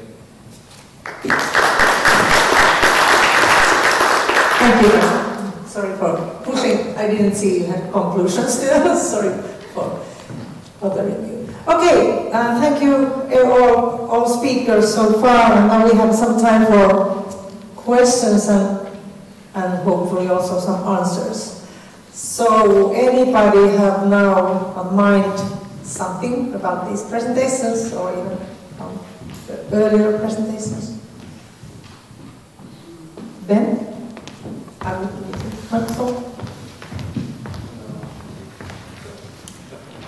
Thanks, and thank you all for those really interesting presentations. We've made lots of notes on this. My question is actually to you, Eija. You said our farmers want to join, and then you went on to explain that there were particularly challenging conditions this year around the soil is very wet, etc. Is that the only reason they want to be part of this carbon farming process, or are there other reasons? I don't think so. But the comments we got from farmers during this winter and springtime is that they are very motivated to be part of the solution and part of they want to be in the front line when having new solutions for things like climate change. When the farmers have heard about these possibilities, that how much we can store carbon to soil, I think it's kind of new thinking, and they are really motivated to participate.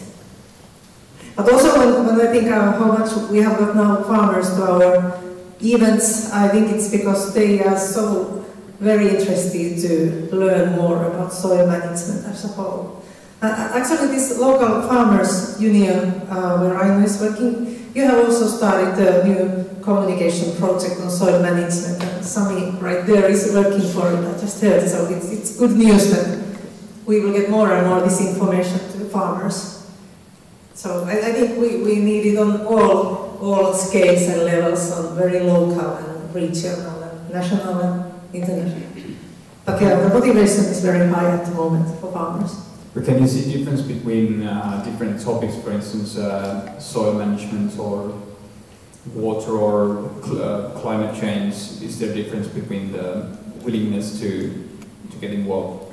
Well, in my experience, I think the soil management, which also helps farmers to get better yields and leave the soils to better condition for next generations, I think it's the most motivating. But if it's connected to water conservation or less eutrophication or climate change, it's always extra bonus, and they are motivated to this also. Yes, Jussi. Maybe as a farmer I might point out a few things. We should get rid of this type of growing where we actually have bare soil. Even here we saw a few slides with the equipment shown in the slide, which actually should be, I'm talking now, forbidden. Farmers are interested in plowing. I used to have plow all days. We are interested to know how to plow well. Educators need to have plow on their side to get people's attention and all that. And we should put our mindset totally different, of course. We need to have it covered, promises to abilities. And number two, very simple, we need to make away with the disease on the spot, not trying to take aspirin or some medicines to recover from the headache. And the main issue really is to have aerobic, good condition in soil, non-reductive. I was digging with a shovel in the Aurajoki bank last Christmas, when everybody was complaining that we have a difficult winter. A lot of nutrients were measured.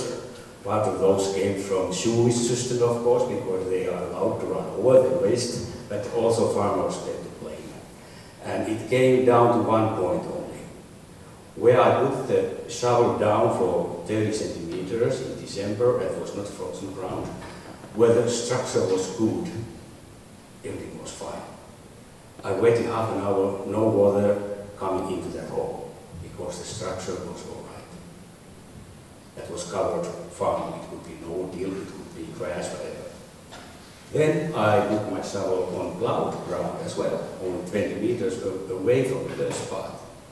Within 5 minutes, that hole was full of water. We got reductive conditions, and you guess what flows out from that kind of condition.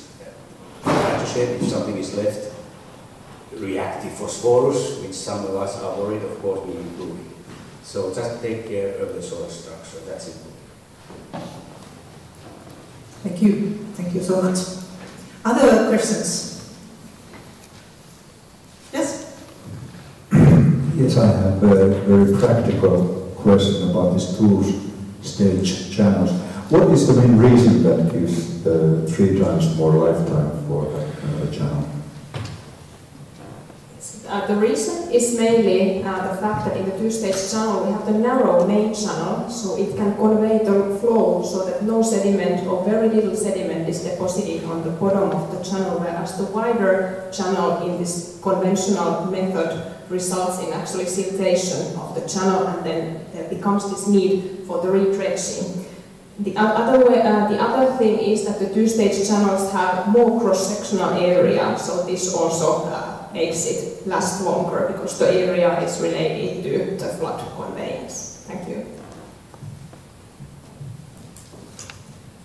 Yes.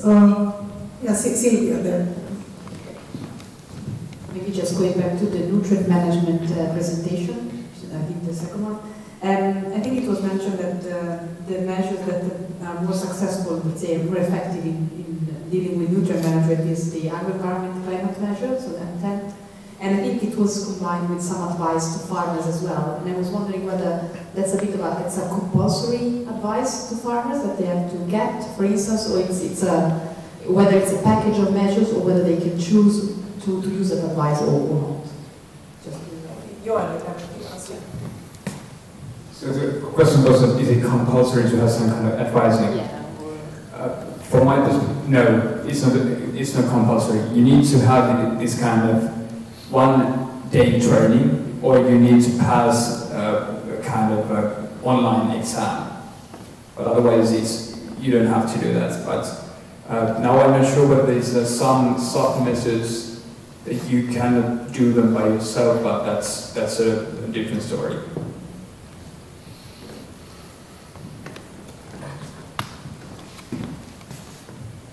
So it's a question for you, Joel. Under the advisory services measure, you mentioned that actually advisors need to be approved.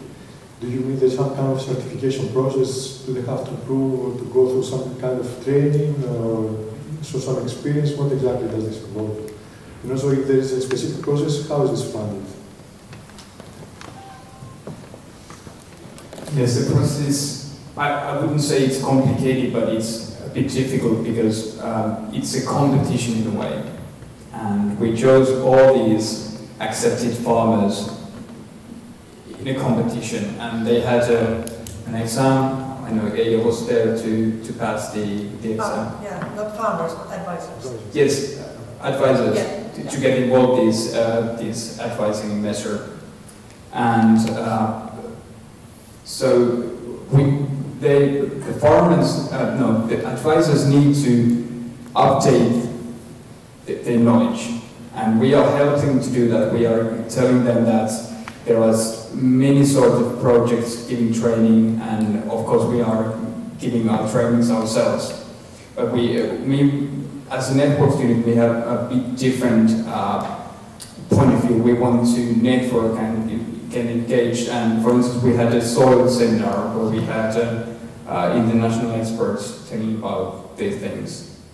But the answer is that you need to have been accepted to these systems to be an advisor in different topics.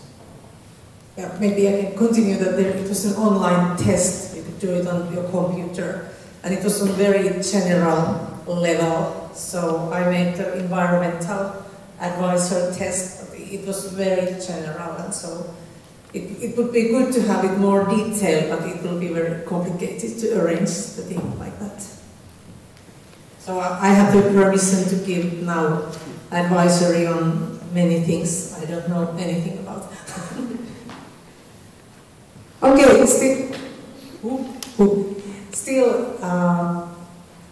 one question. I can see two hands. Okay, we can take two questions. No, I have a very general question concerning the Eija Hagelberg project. I was curious to know what measures of the RDP are supporting the initiative. It's a communication project. Measure one. Okay. Measure one. To measure one. All right. Thank you. Just a quick question to Anja. Do you see an opportunity for results-based approaches in improving the way agri-environment measures are effective in dealing with nutrient loading at all from the review that you've done?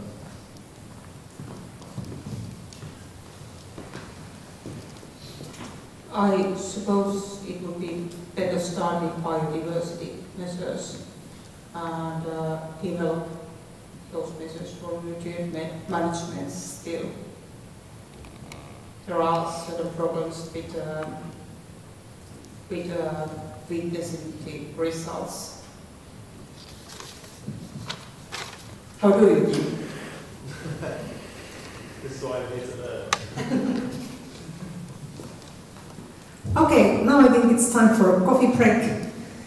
We don't have too much time actually now when we talk a little bit longer. We have like 10 minutes, but because we cannot do that, let's try to be here. No, let's be here at 11:30. So we have 15 minutes time. I think the coffee is on the lobby again. Yes.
Sen verran me nopeasti on ihan oikein sillä. No niin, se tulee, kun nämä on äänissä oli jossain puolella pääselviä. Kyllä niistä nyt selvän saa. Parempi olisi ollut. Joo. Se on varmaan hieman hermonaastamaan häntä paikallisen tekniikan. No niin, on mitä kehitystä. Kertaa.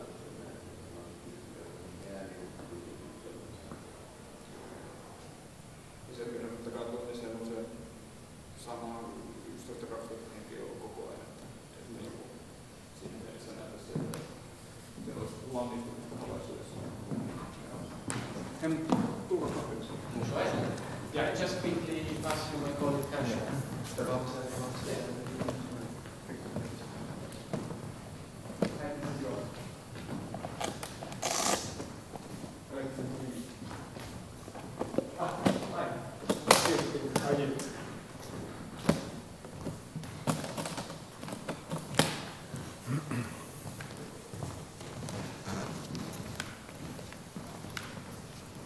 Yes, yes. It's included in the price. Basically, the guy told me that that's a fine cost like this thing about 2 euros.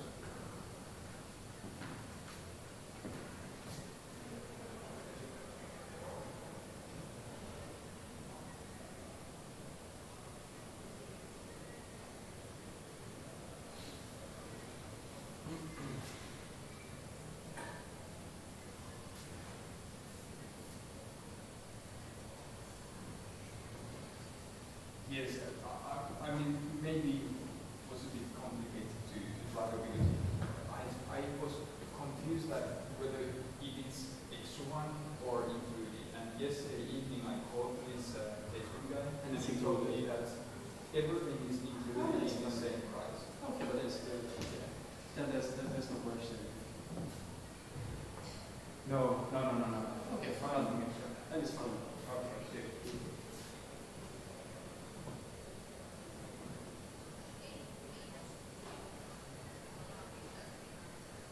No, the problem was that at the national level we can pay alcohol, but I believe that it's not that kind of problem to you. Okay, I see the point. So that was the point. Okay, good. This was useful. Thank you. Okay. Okay.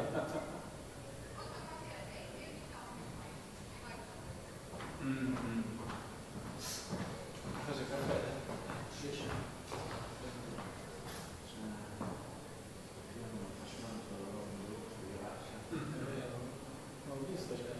Sure, I will do that.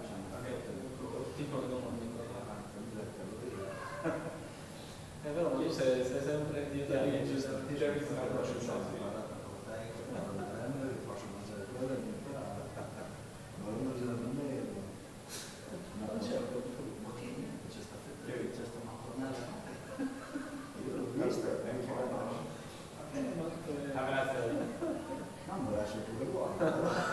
Yes, my pleasure. Yeah, bye-bye. Okay, Kasia, but then sorry for the misunderstanding. Yes.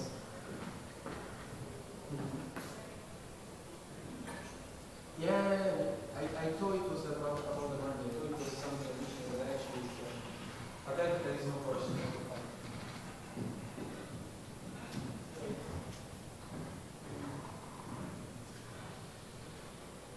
Great.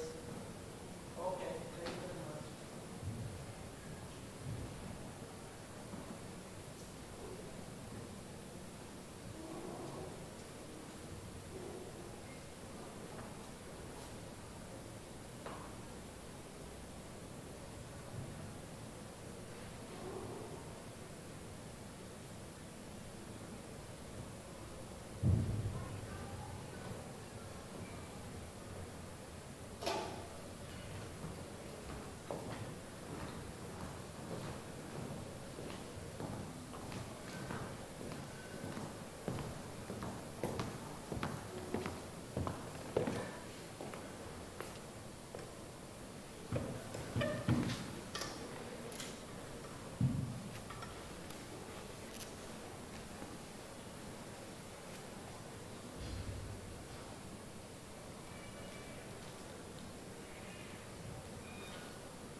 Okay, while people are still coming in here, I would like to ask from our guests from other countries about this two-stage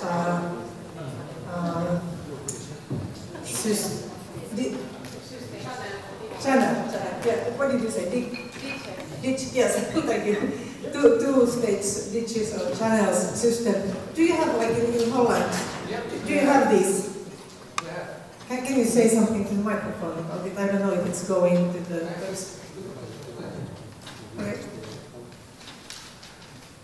Yes, because I thought it would be interesting to hear if these systems are in other countries.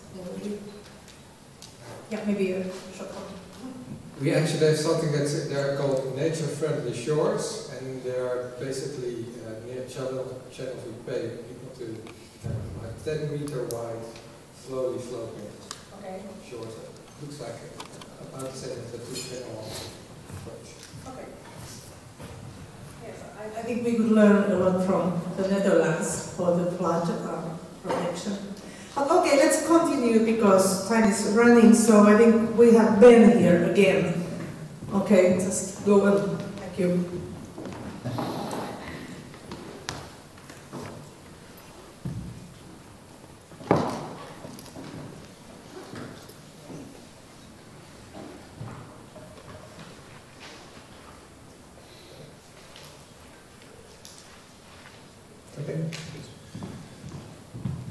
Yes, apologies, you have to hear me again. As I say, I should have been clearly presenting earlier today on results-based schemes, so I'm going to go through now the third of our topics for the thematic group. This is nutrient management plans.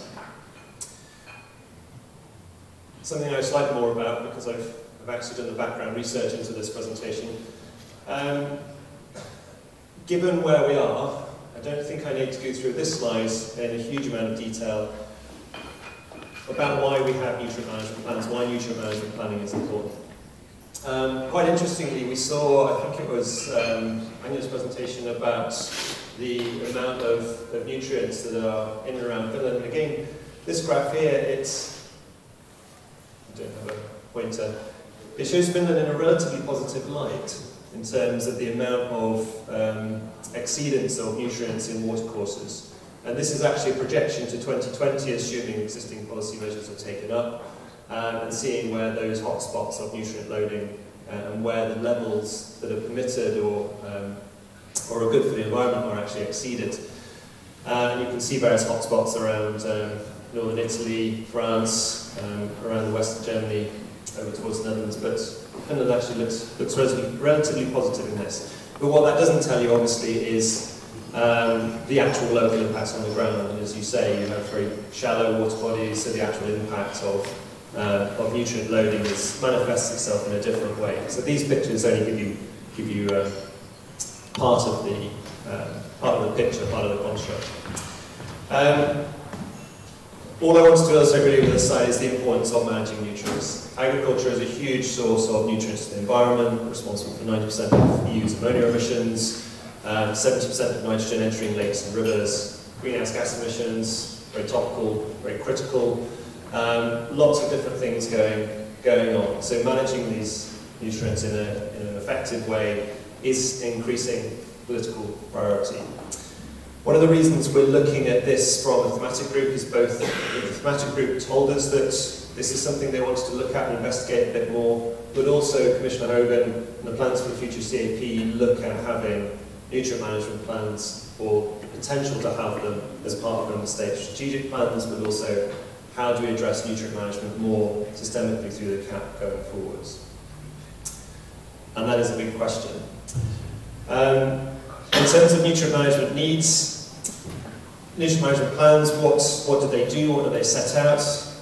Given the audience, I think most of you should be familiar with what the purpose of these things are, but just very, very briefly, they set out the nutrient management needs or requirements to address, often at a farm level. They can set out specific actions that the farmers are required to do or to address in terms of nutrient levels. These include things like appropriate application rates, timings, locations, when we should or should not plough, how we should incorporate slurries into soils, etc. And as I say, these can be very much at the farm level, but can also be much broader. So in nitrate vulnerable zones, which is a multi-farm area, in river catchments, they could be in regions, in areas that make sense. Mostly nutrient management plans, though, are done at the farm level because they are there as a purpose, with the purpose of supporting the farmers and also encouraging them to do the right management on the land. So far in the thematic group, we were talking about nutrient management plans a lot, and what transpired in the last group was actually nutrient management plans are only addressing part of the issue around soil and water management. And it would be much more appropriate for us to start talking in the thematic group about soil management plans, so take a more holistic and more systemic approach to actually addressing soil management. And I think this is a message that's been coming out in some of the discussions today, and certainly some of the things that Eija has been saying. Because nutrient management just focuses on that one specific issue, whereas if we look at soil management, in fact this is the point the farm made here, was if you deal with soil structure, if you deal with organic matter content, if you deal with erosion, you can also start dealing with nutrient management impacts as well. It's all part of the same package of things we're addressing. And this is one of the recommendations coming out of the work we're doing, is that not just nutrient management planning, but focusing on soil management plans. So I'll start talking more about soil management plans as we go through this. So you can read the benefits of nutrient management planning and soil management planning synonymously, so to mean the same thing in the context of this presentation.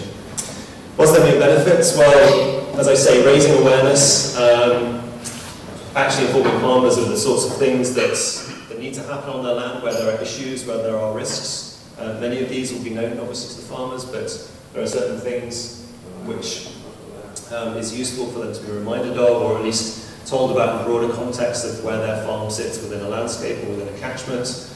They can also help improve resource efficiency.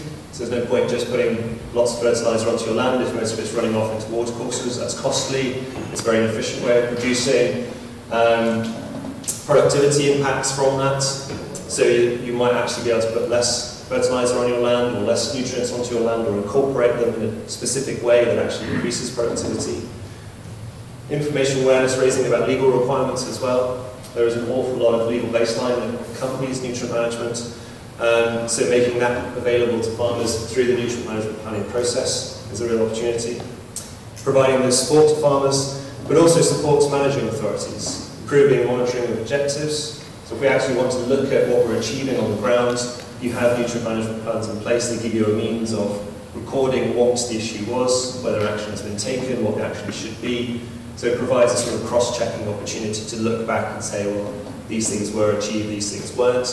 It gives you a sort of baseline to work from, and a better understanding of those actions beyond the farm level. So this is both for managing authorities and for farmers. So understanding how these bits of the picture in a geographical sense fit together to address nutrient management as a whole.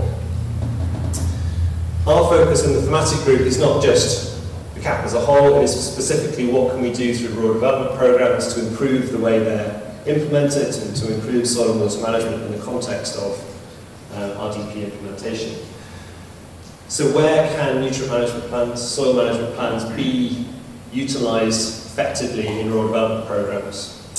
First of all, going beyond the legal requirements, so going on the baseline, that's a given, that's just a function of how rural development programs work. But they can be used to incentivise the development of plans. So there might be a requirement to have a plan under law, but they can actually be, RDPs can use funding to support the implementation of those plans, to support them being developed in a slightly more holistic way. So if we move to soil management plans, RDPs can incentivise that as a process. They provide that more systemic approach to soil and water, and in doing that, they can actually link the management plans to actions that are supported through the RDPs. So they can identify very specifically, well, this is what your soil management plan says, and this is how you can get support. This is where you can get training, this is the measures you can use, these are the actions available to you. And it could be around collaboration, multi-actor approaches, it could be around results-based approaches, it could just be around conventional management-based approaches. And that advice and training is crucial throughout.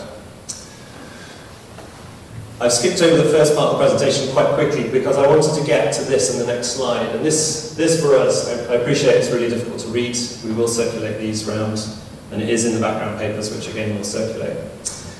When we were asked, well, what can we do, what can we recommend in terms of rural development programs and nutrient management plans, the first thing we did was look at, well, where do these things sit currently in different countries? And the answer is all over the place. So there are different requirements under law and under rural development programs in different countries and different regions of different countries. Things like the Nitrates Directive require that nutrient management plans are put in place, but it's only a voluntary requirement. Some member states have chosen to interpret that and have that as an actual requirement under law. Other member states have chosen not to, and they're supporting those actions through rural development programs. So just to give you a couple of examples, in one region of Spain, there are, I'm using nutrient management plans quite loosely here, there are, under the statutory management requirements, part of cross-compliance, record keeping for fertiliser applications, registration of phytosanitary products, so on and so forth. But under Measure 10, so that's all happening as part of the legal requirement, part of the baseline.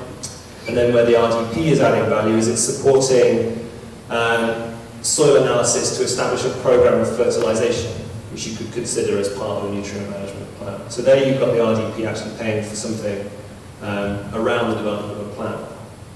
In Estonia, slightly different picture. You have a fertilisation plan that is required before you can enter into some of the agri-environment climate measures. So it's not that the RDP is supporting it, but it is requiring it to take place, and it's a requirement under what we would call here the reference level, under the baseline. Record keeping is also part of the Water Act. So these are things you have to do anyway, and you can't enter into the agri-environment programme without having these things in place.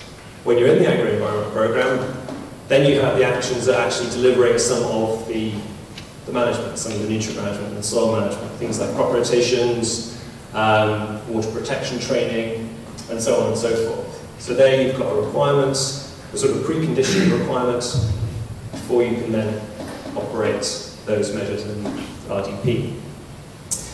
In Austria, we have a different picture. Again, the actual legal requirements are pretty minimal. That's what were required under the Nitrates Directive and the Sustainable Use of Pesticides Directive.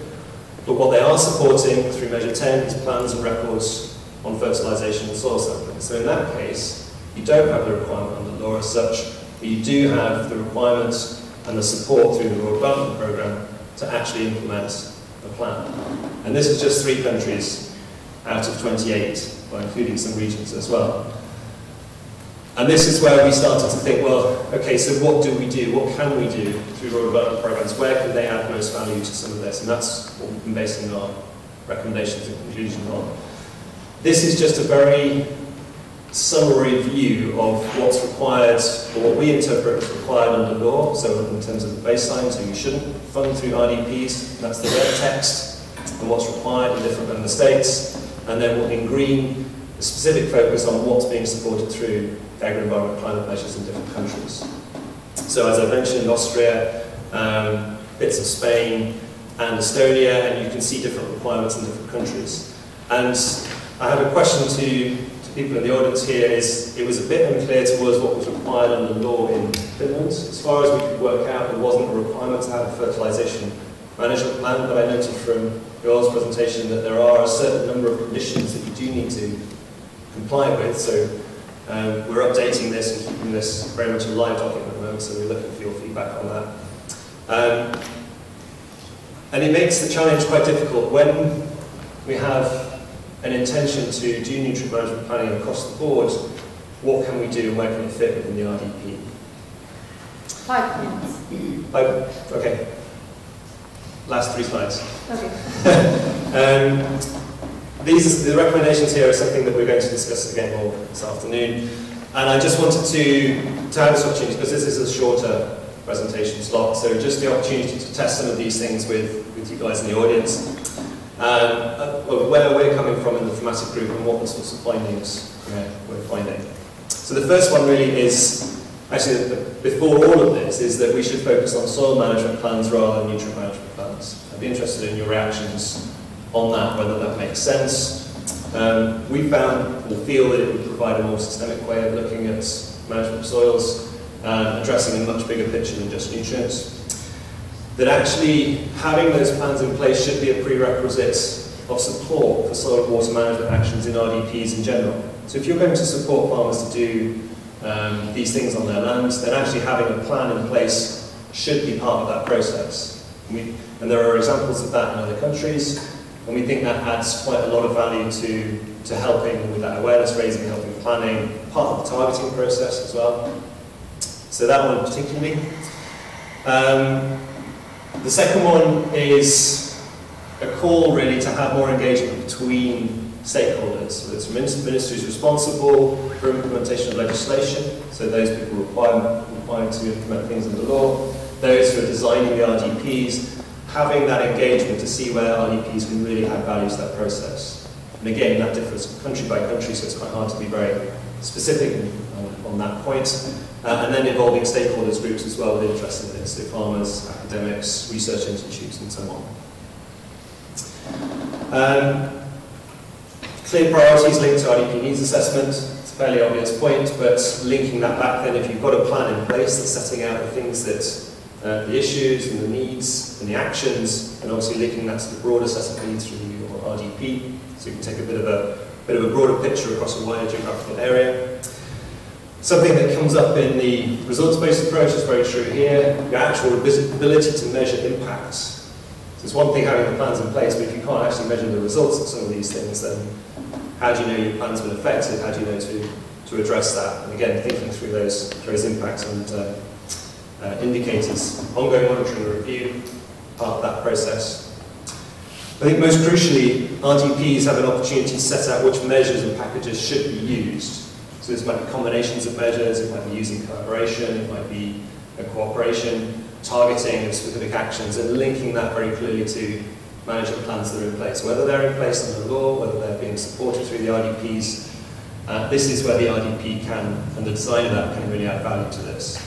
Demonstration farms, communication activities, as we've heard, are crucial to really understanding what you do on the ground, how you do this in different contexts, and then ongoing training for farmers, farm technicians, and it should say advisors as well on here, so that they have the up-to-date information that they can bring to these demonstrations, that they can talk to farmers about and really add value to this RDP process.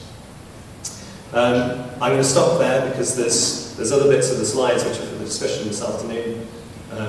We're short on time, so thank you, and any questions or reactions on those recommendations?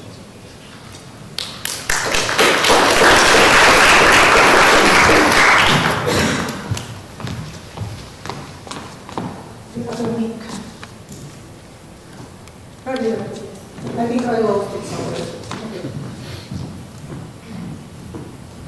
No idea where is the other microphone. Okay, one question to this soil management plan sounds very interesting. I was just thinking about the scale, like there are these huge farms with 1,000 hectares, and then we have farms with 10 hectares, and so the scale and the details on that, if you have like 200 parcels or something like that, it would be a crazy thing to do and maybe not so positive attitude when doing this. But anyway, it sounds very good. But have you had any thoughts about the scale? Partly, yeah. I mean, it's a good point. So that doing a soil management plan for a single field could be a lot easier than doing it for a 200-hectare farm, obviously. So I think when considering how you would implement these things through your development programs, there might be a payment linked to the size to help support that additional activity. It might be that you might need further training or further ongoing support for the advisors in doing that. But theoretically, the actions should be the same. But of course, if you're introducing things like sampling and targeting, then it becomes much more onerous. But yeah, good point. Okay, thank you. Other questions to Ben? We can continue later with questions. Okay, let's move on then. Then we have two Finnish examples. First, Tuomas Mattila, who is also working in Osmo project, and Svaif Iris Mattila. They both are coming here from Kilpia Farm. in southern Finland they will say something about carbon sequestration to soil, and especially this agroforestry is very interesting. Please. Thank you. It's great being here and great that you could come to sunny Finland looking at all the green landscape. You probably noticed a few things when you arrived in Finland. First of all, how green it is. And the most perceptive of you probably noticed also how little of the green is in fields and how much of the green is on forests. So we're a bit nuts and want to have more trees on fields to have more green on the landscape earlier on in the spring and later on in the winter. So I'm Tuomas, and this is and we'll share this presentation. I'll go through with some of the background, and then Iris will tell more about how we've been implementing these things. But one of the things I'm trying to do, I work part-time farmer, part-time researcher, and try to make things as simple as possible for the farmers to learn. And the next slide is the most simple presentation of the carbon cycle and how to increase soil carbon sequestration. It's a bit complicated, but it's three parts. The first part is getting photosynthesis running, so we get carbon from the air to the plants. Then we need to get the carbon from the plants to the microbes, and then we need to get the microbes to store the carbon into soil aggregates. And then we have different kinds of measures to boost this. What we've been applying at Kilpia Farm for quite some time is continuous plant cover and making sure that microbes have a good life in the soil and then minimum tillage. And what we know from research is that the current status of Finnish soils is that because we have a lot of spring grain monoculture, which has very little photosynthesis across the year, we have quite low microbe populations and soil compaction limiting root sizes, and we have low aggregate stability. We are losing carbon at a rate of maybe 300 kilograms of carbon per hectare per year. And simple measures like cover cropping and minimum tillage can increase that to kind of a carbon increase of about 200 kilograms of carbon per hectare. So that's kind of easy, but we want to push it a bit further. But some of the results that we've been having at the farm can be seen from a Sentinel satellite image from last week. So here's a question for you. Looking at that image which shows the net primary production, can you guess which of those fields are our farm's fields? The green ones. The green ones. It's surprising. I was kind of astonished that we are the only ones who have green fields. No Photoshop involved. So, yeah. But it kind of, it's not difficult, and it could be implemented quite easily on other farms also.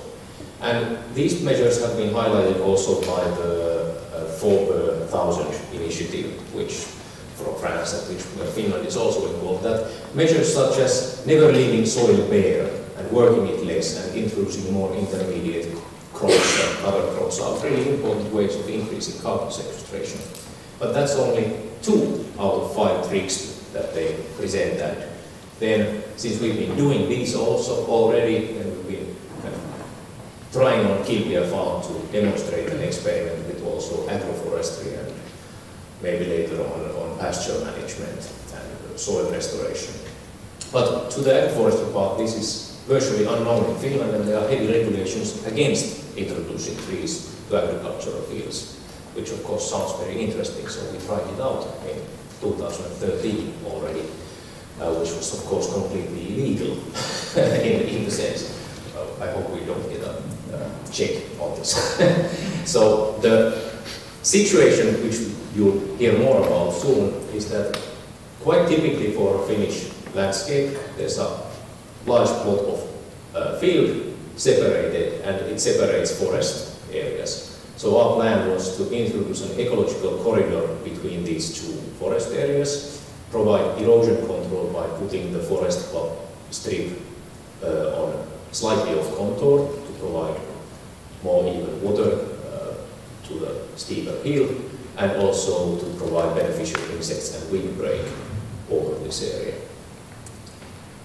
But on the further development of this technology, which has been there for like 5 years, I'll give the mic to my beautiful wife, who is the expert on this topic.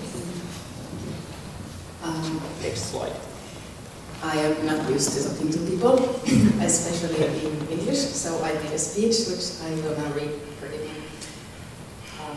You forgot to mention the erosion. Especially, okay, so I will mention the erosion. We are living in Uusimaa, which is very, we have a lot of these fields that are very prone to erosion because they are very steep. We have steep slopes and running waters and melting waters and wind blowing across these fields is causing a lot of erosion. Do you have something to add to this? Yeah. Some of you may know the Rusle equation, which is a forecast of soil erosion. So basically it makes no sense to have similar measures all across the field, because here the erosion amount is 1 ton per hectare and here it is 20 tons per hectare. So it makes sense to focus effort on controlling water in those areas. And I think agroforestry can be one valuable tool for that. And why in Finland we don't know so much about agroforestry is that we have a lot of forests. But on this part of Finland, especially here near Turku and in where we live, Uusimaa, we have a lot of these fields that really benefit this kind of use of land where you put trees on contour to stop the erosion by wind or water or so. Anyway, my speech. Picture please. This is a part of our farm on a map. Here you can see the house up there, and then you can see the forests. They can see the forest there, and the fields. They are surrounded by red. And there's more, but these are the hilliest, and these are the nearest place, so we chose to work on them first. The willow and older windbreak that we planted 5 years ago is this one on the right. Thank you. And there's an orchard of 300 trees up there. You can see the lines and in the tree lines.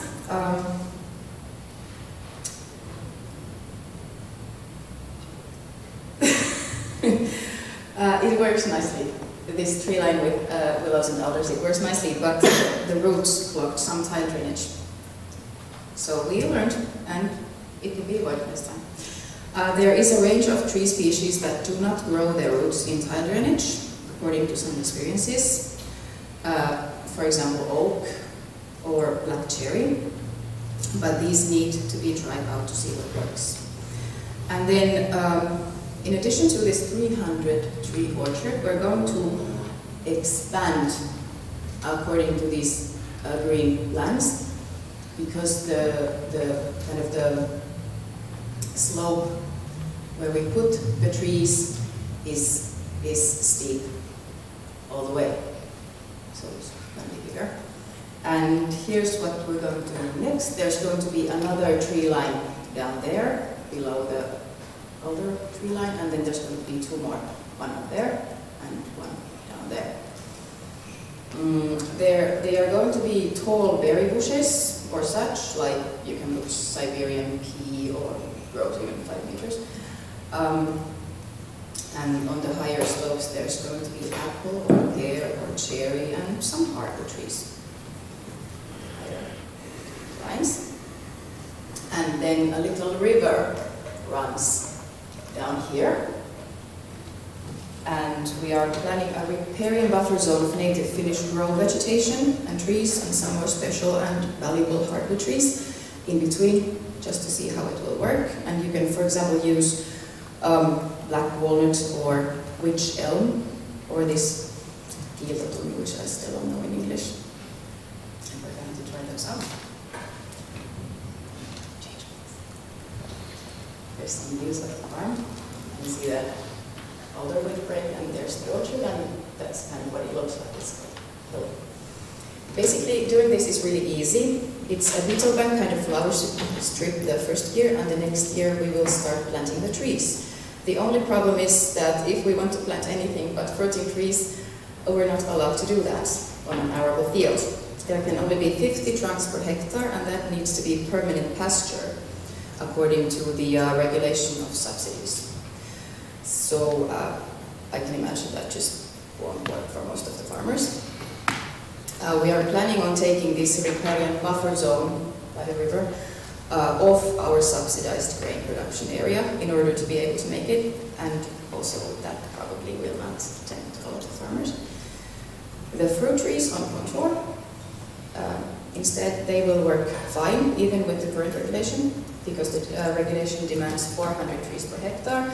So if we have a windbreak that is 3 meters wide, and with these distances we will need less than 100 trees, and they are spaced 8 meters, so it's manageable. But if we want to produce valuable hardwood for Finnish carpenters, we will need a permission for that. And we would very much like to produce valuable hardwood for Finnish carpenters, because basically Finnish carpenters will bring the wood from abroad. Used. And what do we get on the farm for doing this? We get beautiful diversity of life. It is a resource that we are all globally running out of. And we get biodiversity actually on all levels, from deep subsoil all the way to the canopy level, and above we will create microbial diversity, diversity of flora and fauna, diversity of landscape. We make ecological corridors for creatures to move through, to nest and to breed. And we will get resilience to our managed ecosystem. Also, we will get erosion control and carbon sequestration and all these nice wood products. And what do we need? We need markets for these products. We need affordable seedlings. And we need advisory. We need someone to tell the farmers how it's done, because it really isn't simple to know all your maps and contours and key lines and species and landscape aesthetics and all of that you need to know to start. We need simple, reachable information. And we as farmers, we need a permission, and we even need support to do this, to put trees on fields. Thank you. So that was one brief glimpse on how to implement agroforestry on arable soils in Finland and solve many problems and produce whatever beautiful landscapes. Okay. Thanks. Good.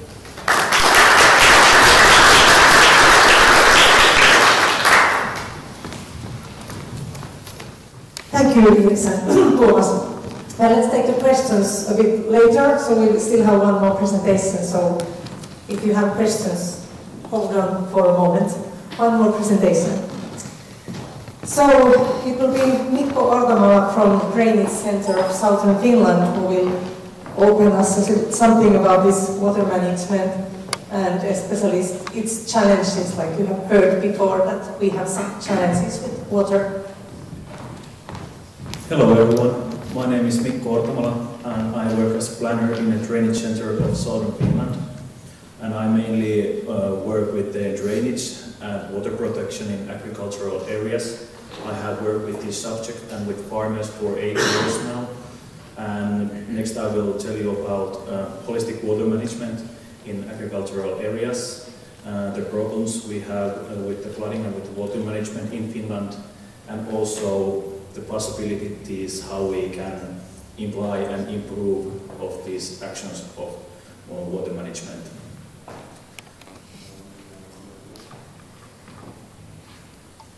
So, productive agriculture and water quality, those are the subjects we are working for, and how we can implement and improve these subjects at the same time. And I think the main key and main link is the drainage corporate bodies. And in Finland we have these drainage corporate bodies, which are organizations, and those consist of those landowners which get benefit or profit of the drainage. And those associations have been established since 1883 for maintenance these ditches. And we have a 15 region in Finland, and it's estimated that in each region is more than 1,000 of these drainage corporate bodies. So, and it's estimated to be total tens of thousands of these associations. And only each year, only 70 to 100 projects will be funded for basic drainage in Finland. So we can say that the need for the maintenance can be remarkable. And unfortunately, this is quite a typical picture in Finland, and we have a lot of problems with wetness and flooding these agricultural areas. And most of these drainage corporate bodies has not been active in 50 years, and this maintenance of these ditches has been delayed. And farmers are trying to excavate small shots of their ditches on their own land with locally based contractors, and this quality is quite weak. The farmers are very scared of bureaucracy, and they don't have not so much the knowledge and information of the funding and the planning, so they are now trying to do this maintenance by their own. And the problems in the catchment areas consist of outflow of sedimentation and solid matter, increased drainage network on a drainage basin, that means a lower water retention, and the water capacity in the rivers and the ditches, that's the problem, and the subsidence on soil. Here you maybe see the main ditch number 1, it has been maintained and excavated, and here is the ditch number 2 coming, and you see that there is a 75% of the water capacity is full of sediment, and that's unfortunately that's a quite typical. And what that means in a bigger scale, floods, effects on agricultural production, crops, soil, working efficiency, land value, and in a bigger scale even GDP.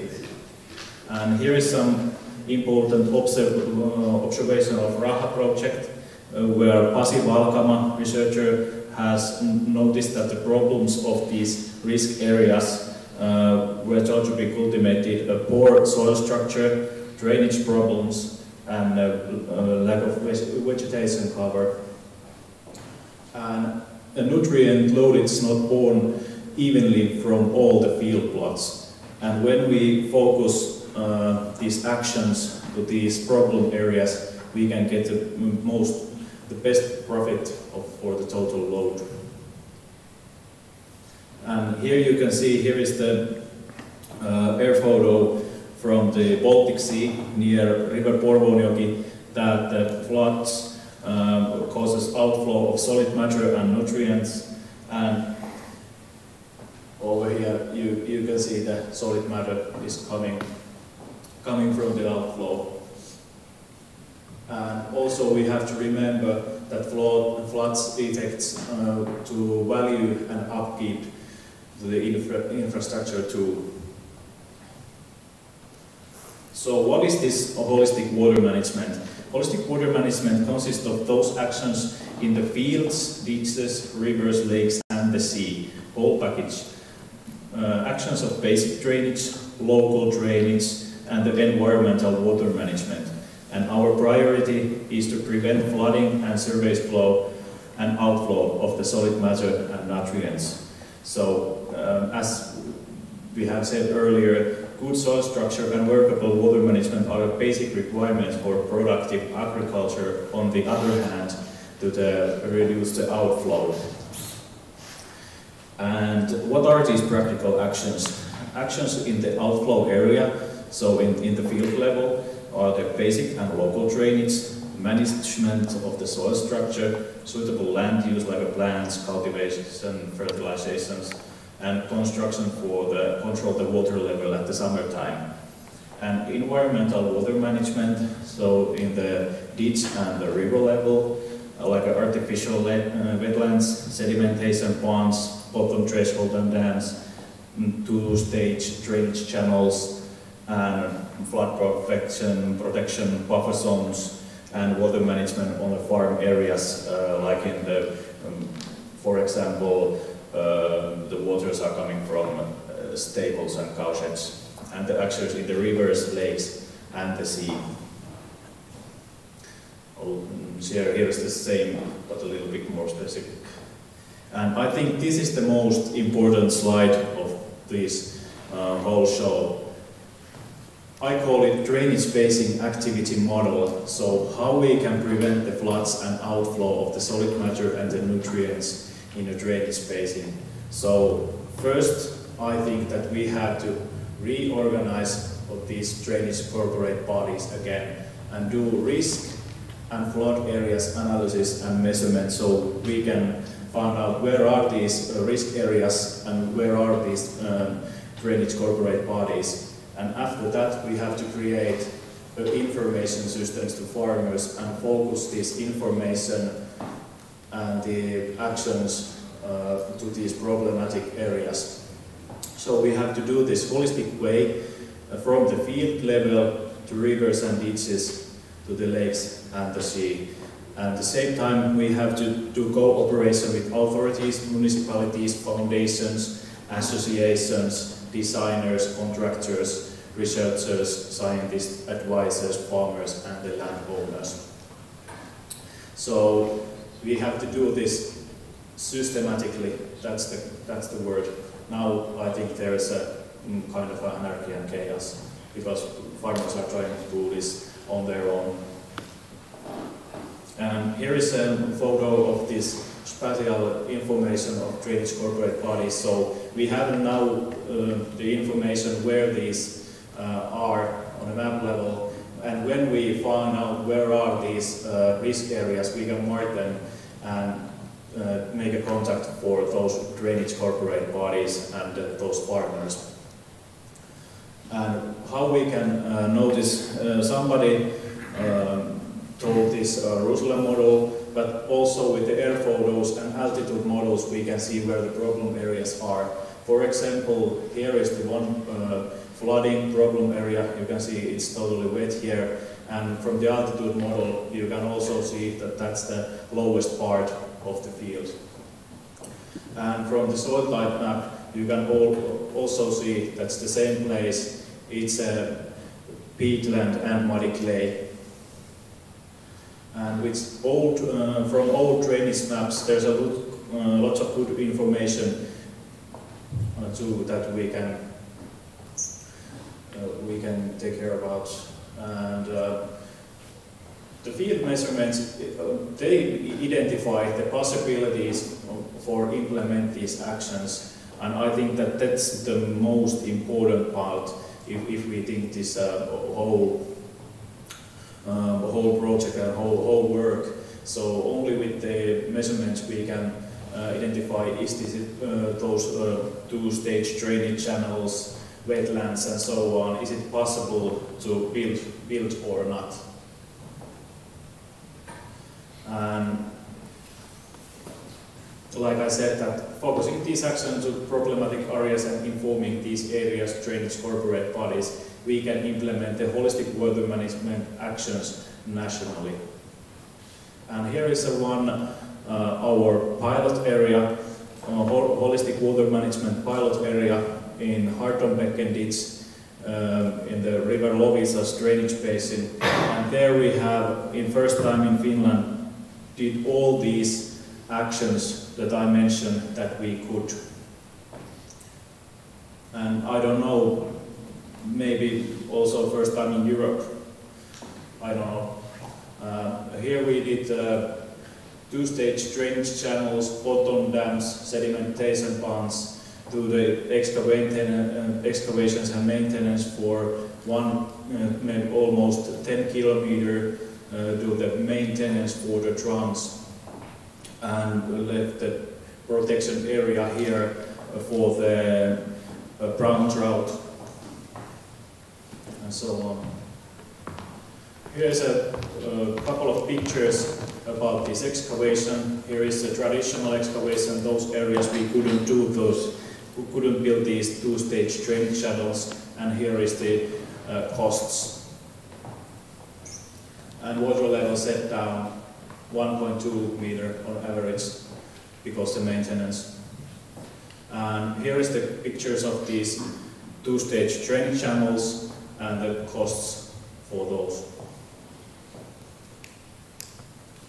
And with maintaining the drums and setting their new drums on the right setting, the water level set down almost 0.7 meters on average.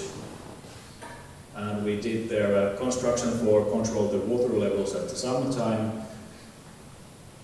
And also, when we are talking about a holistic way, we have to take care of fishery, landscape, recreational values and game management. And here is the picture after our actions. So you can see the water is quite clear and we have still hope. And I think that most important reason for that is that we excavated this sediment off and it doesn't go with the flow anymore to River Loviisa. If you are interested about our project, you can check our latest video in YouTube with nutrient flow, and I'm more than happy to tell you more about our project and this subject if you like, and you are more than welcome to visit this Harpendonbecken ditch, River Loviisa. Thank you.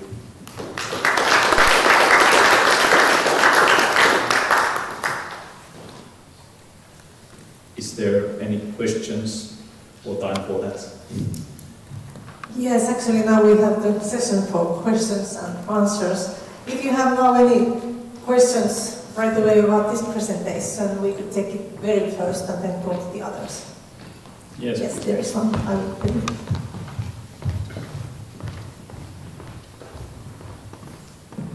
I have a question about the peatland you were talking about. It was the lowest lying land, but also we have a lot of peatlands in the Netherlands, and one of the things that we try to do is actually keep the water level higher because it's better for the environment. Did you do something about that also there?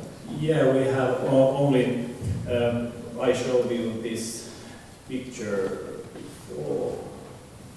Yeah, here is the drum and there is a control dam, and we are trying to lift the water level up at the summertime. But this is in Finland, we are just doing the research and trying for that. It's not that common yet, but it's coming, and I'm quite happy that if you have this kind of good results with that. Yeah. Well, we actually have water authorities, I guess you could call them, because they are a fourth public authority in the Netherlands that are just responsible for water level management. Interesting.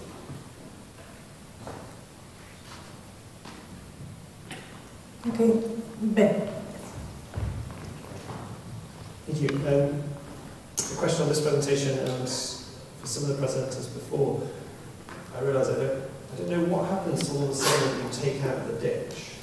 So you rake the ditch out, you put the sediment back onto the lands, or does it go back to the fields? So I'm thinking about soil loss, nutrient loss from fields. How do you get that back from the ditch? Yeah, we put it the lowest part of the fields. If there is like a pond on the fields and the lowest part, we put it there.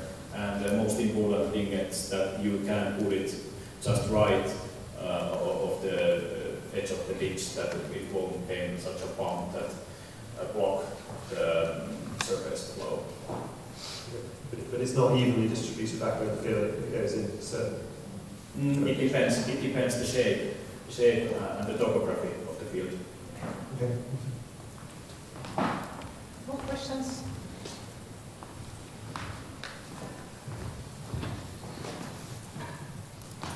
Thank you so much for your presentation. My name is Eija Hagelberg. I come from Natural Resources Institute, Finland. I'm working with climate change issues and worried about these water management also on that view. What do you think that would be the better situation than today about this basic drainage?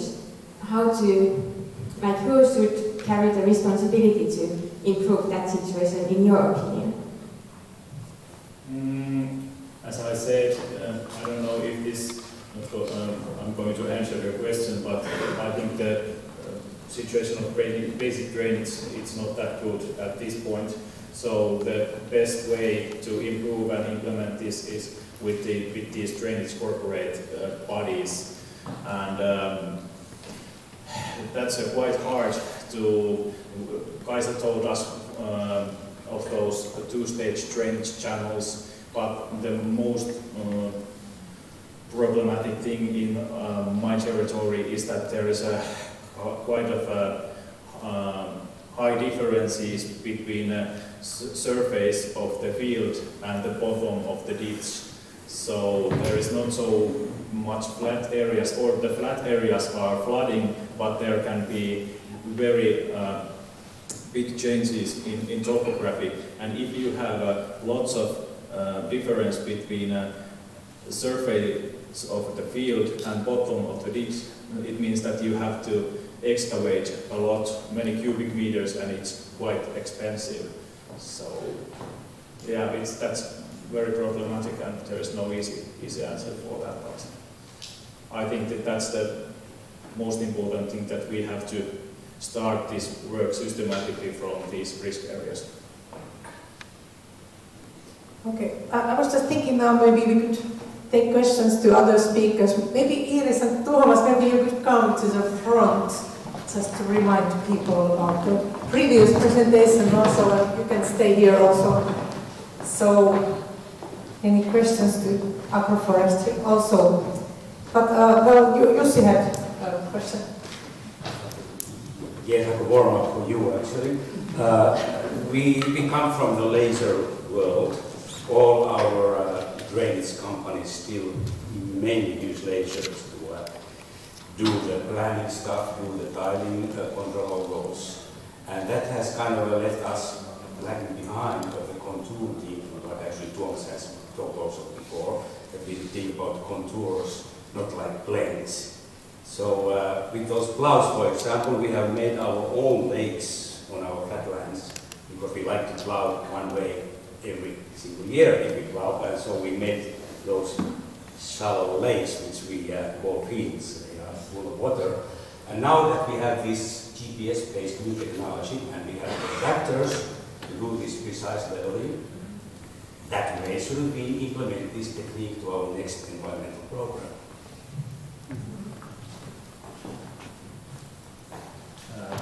I think this is coming. It's not. It's maybe future, but we are on the, like you said, in the laser world still. But I think next summer is going to. We are going to have in Finland with this drainage association with I think with the Trimble is going to do some researches for subway drainage systems with the GPS. This 3D world is coming, but it's not still yet.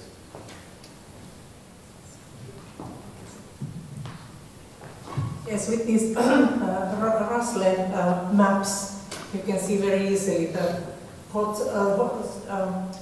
those areas in the fields where the erosion is the worst, and there are many tricks you can do to prevent it, and also like what you mentioned is try to flat it and put some material from other place to other place and make it more even.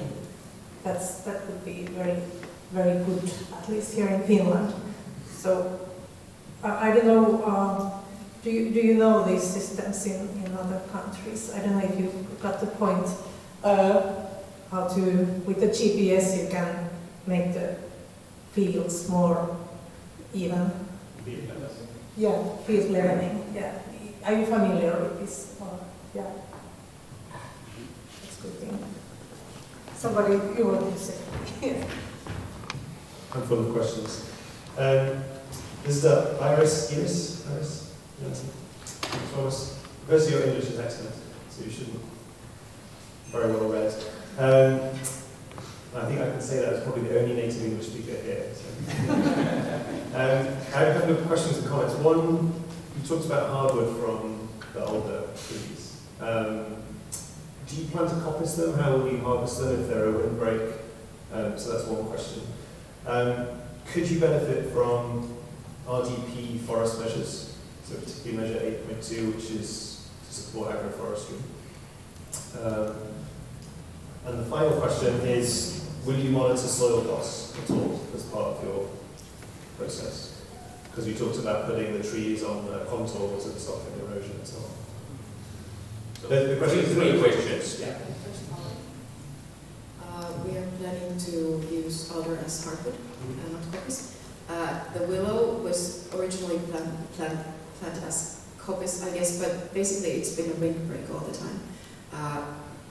After careful consideration and calculation, there's no reason, no sense to make any kind of wood chips out of this beautiful willow because it's just going to produce so little. Harvesting it will take all the energy that it will give. So what are we going to do with the willow? I don't know, but right now it gives wind erosion protection. So, yes, we kind of on our design messed up something because we should have had two rows of trees so they could be cut like every 10 years, one set and leaving the other as windbreak and the other as recovering. But since we wanted to go under the radar at that point, we wanted to make it as small as possible. Yeah. In Finland, you could coppice it. You could coppice your willow, or you could. Some people talk about hazelnut. I don't know if that grows in Finland so well, but in some countries, in your country, it grows. That could be some source of bioenergy. It should be designed in a different way. We didn't, but that also, there is some information to be shared to other farmers who might want to do that. Yeah, and concerning the RDP, I think the biggest problem is now that if you plant a tree on a field and it's not apple or something else, then it's... Which are all very nice trees, and you can plant them and they will do what we want. They will give reduction of wind speeds and they will give produce. So basically, if you want to put hardwood. Yeah, if you want to put hardwoods or kind of trees which are not on the list on the field, then that field is no longer a field. It is a non-field.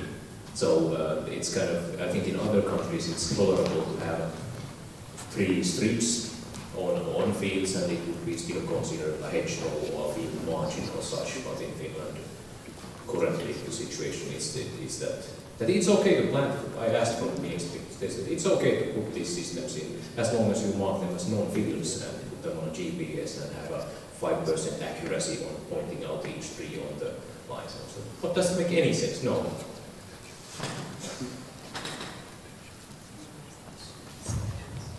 Soil loss, one last question. Currently we don't measure soil loss except visually, like signs of running soil, but I've been looking for ways to do that easy and I haven't found any because it's difficult in a sense. Just a follow-up question on the willows. In the Netherlands we have a lot of bollard willows that are also very nice for biodiversity. Then you cut them about 1.5 meters high and then they get new branches. Yeah. Well, did you consider to do that? Because they also are very good for windbreaks. Better than just a willow that's gone up straight. No. Thanks. How do you cut them? By hand? Yeah. Because this system would be very great for somebody with animals, because you could actually cut the willows or whatever you were growing and you could feed them to the animals. That would be happy. We don't have animals. So, and we don't have extra time and we're not selling the willows, so we're going there with scissors and we have a lot of willow and what are we going to do with it? Markets. Have you had some problems with the trees, like for example, deers eating them? That would be a problem if the next time we would plant. Yes, that will be a problem when we plant a lot of apple trees on the row or leafy, nice, juicy, wonderful broadleaves on the field. We have a lot of deers and we have rabbits. Basically, we need to cover them. We have soil. We need to make them each, or then make it. And the orchard is obviously fenced, heavy. No electricity.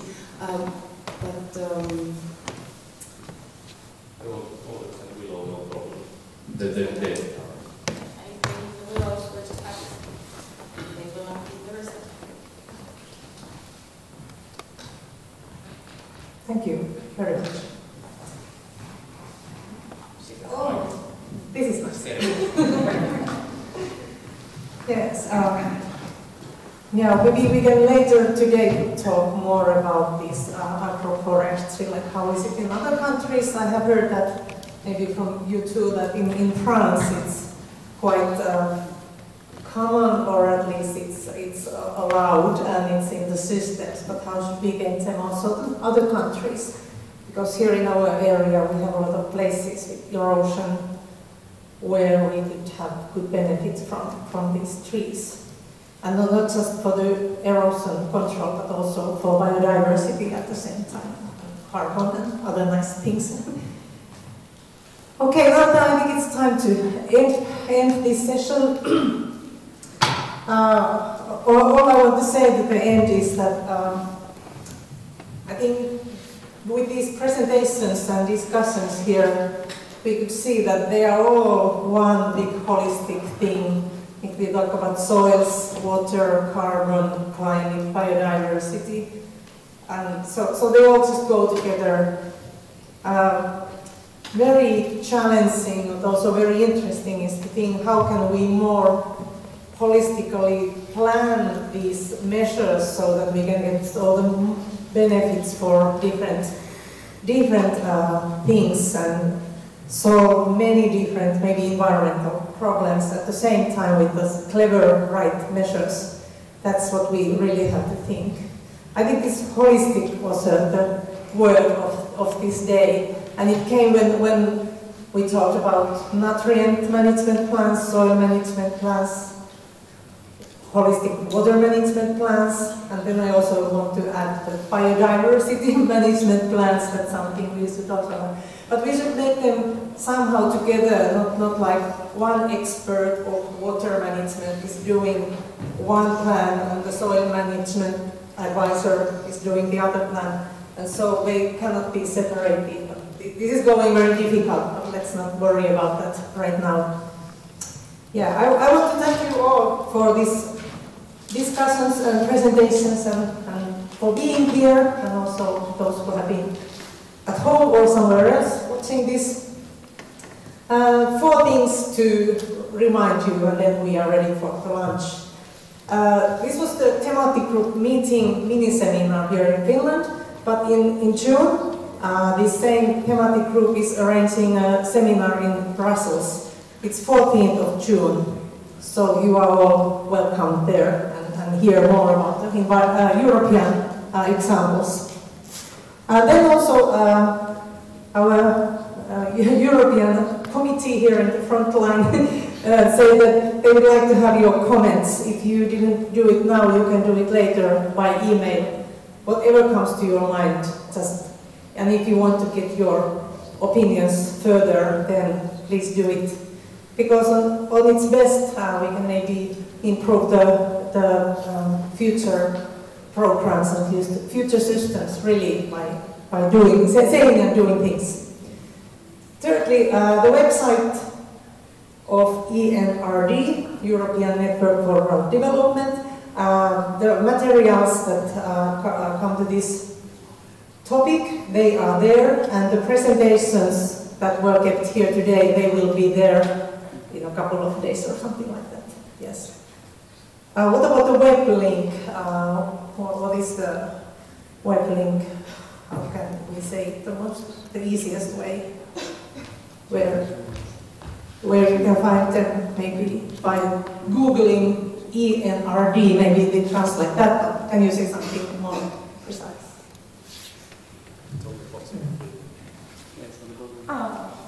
Yes. You can see the ENRD website will be there. We're going to circulate to all committee members and all participants of today the links and where the data can be available.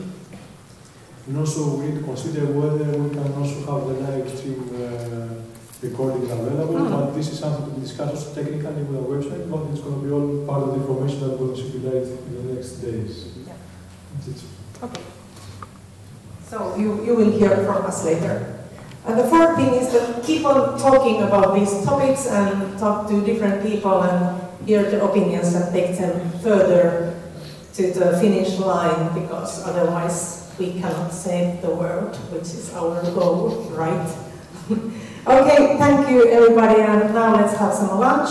And the members of the thematic group can just go like that, but the others, the Finnish participants here, you have to go to the cashier first and pay your lunch. But I hope that as many as possible can join to the lunch. Thank you everybody.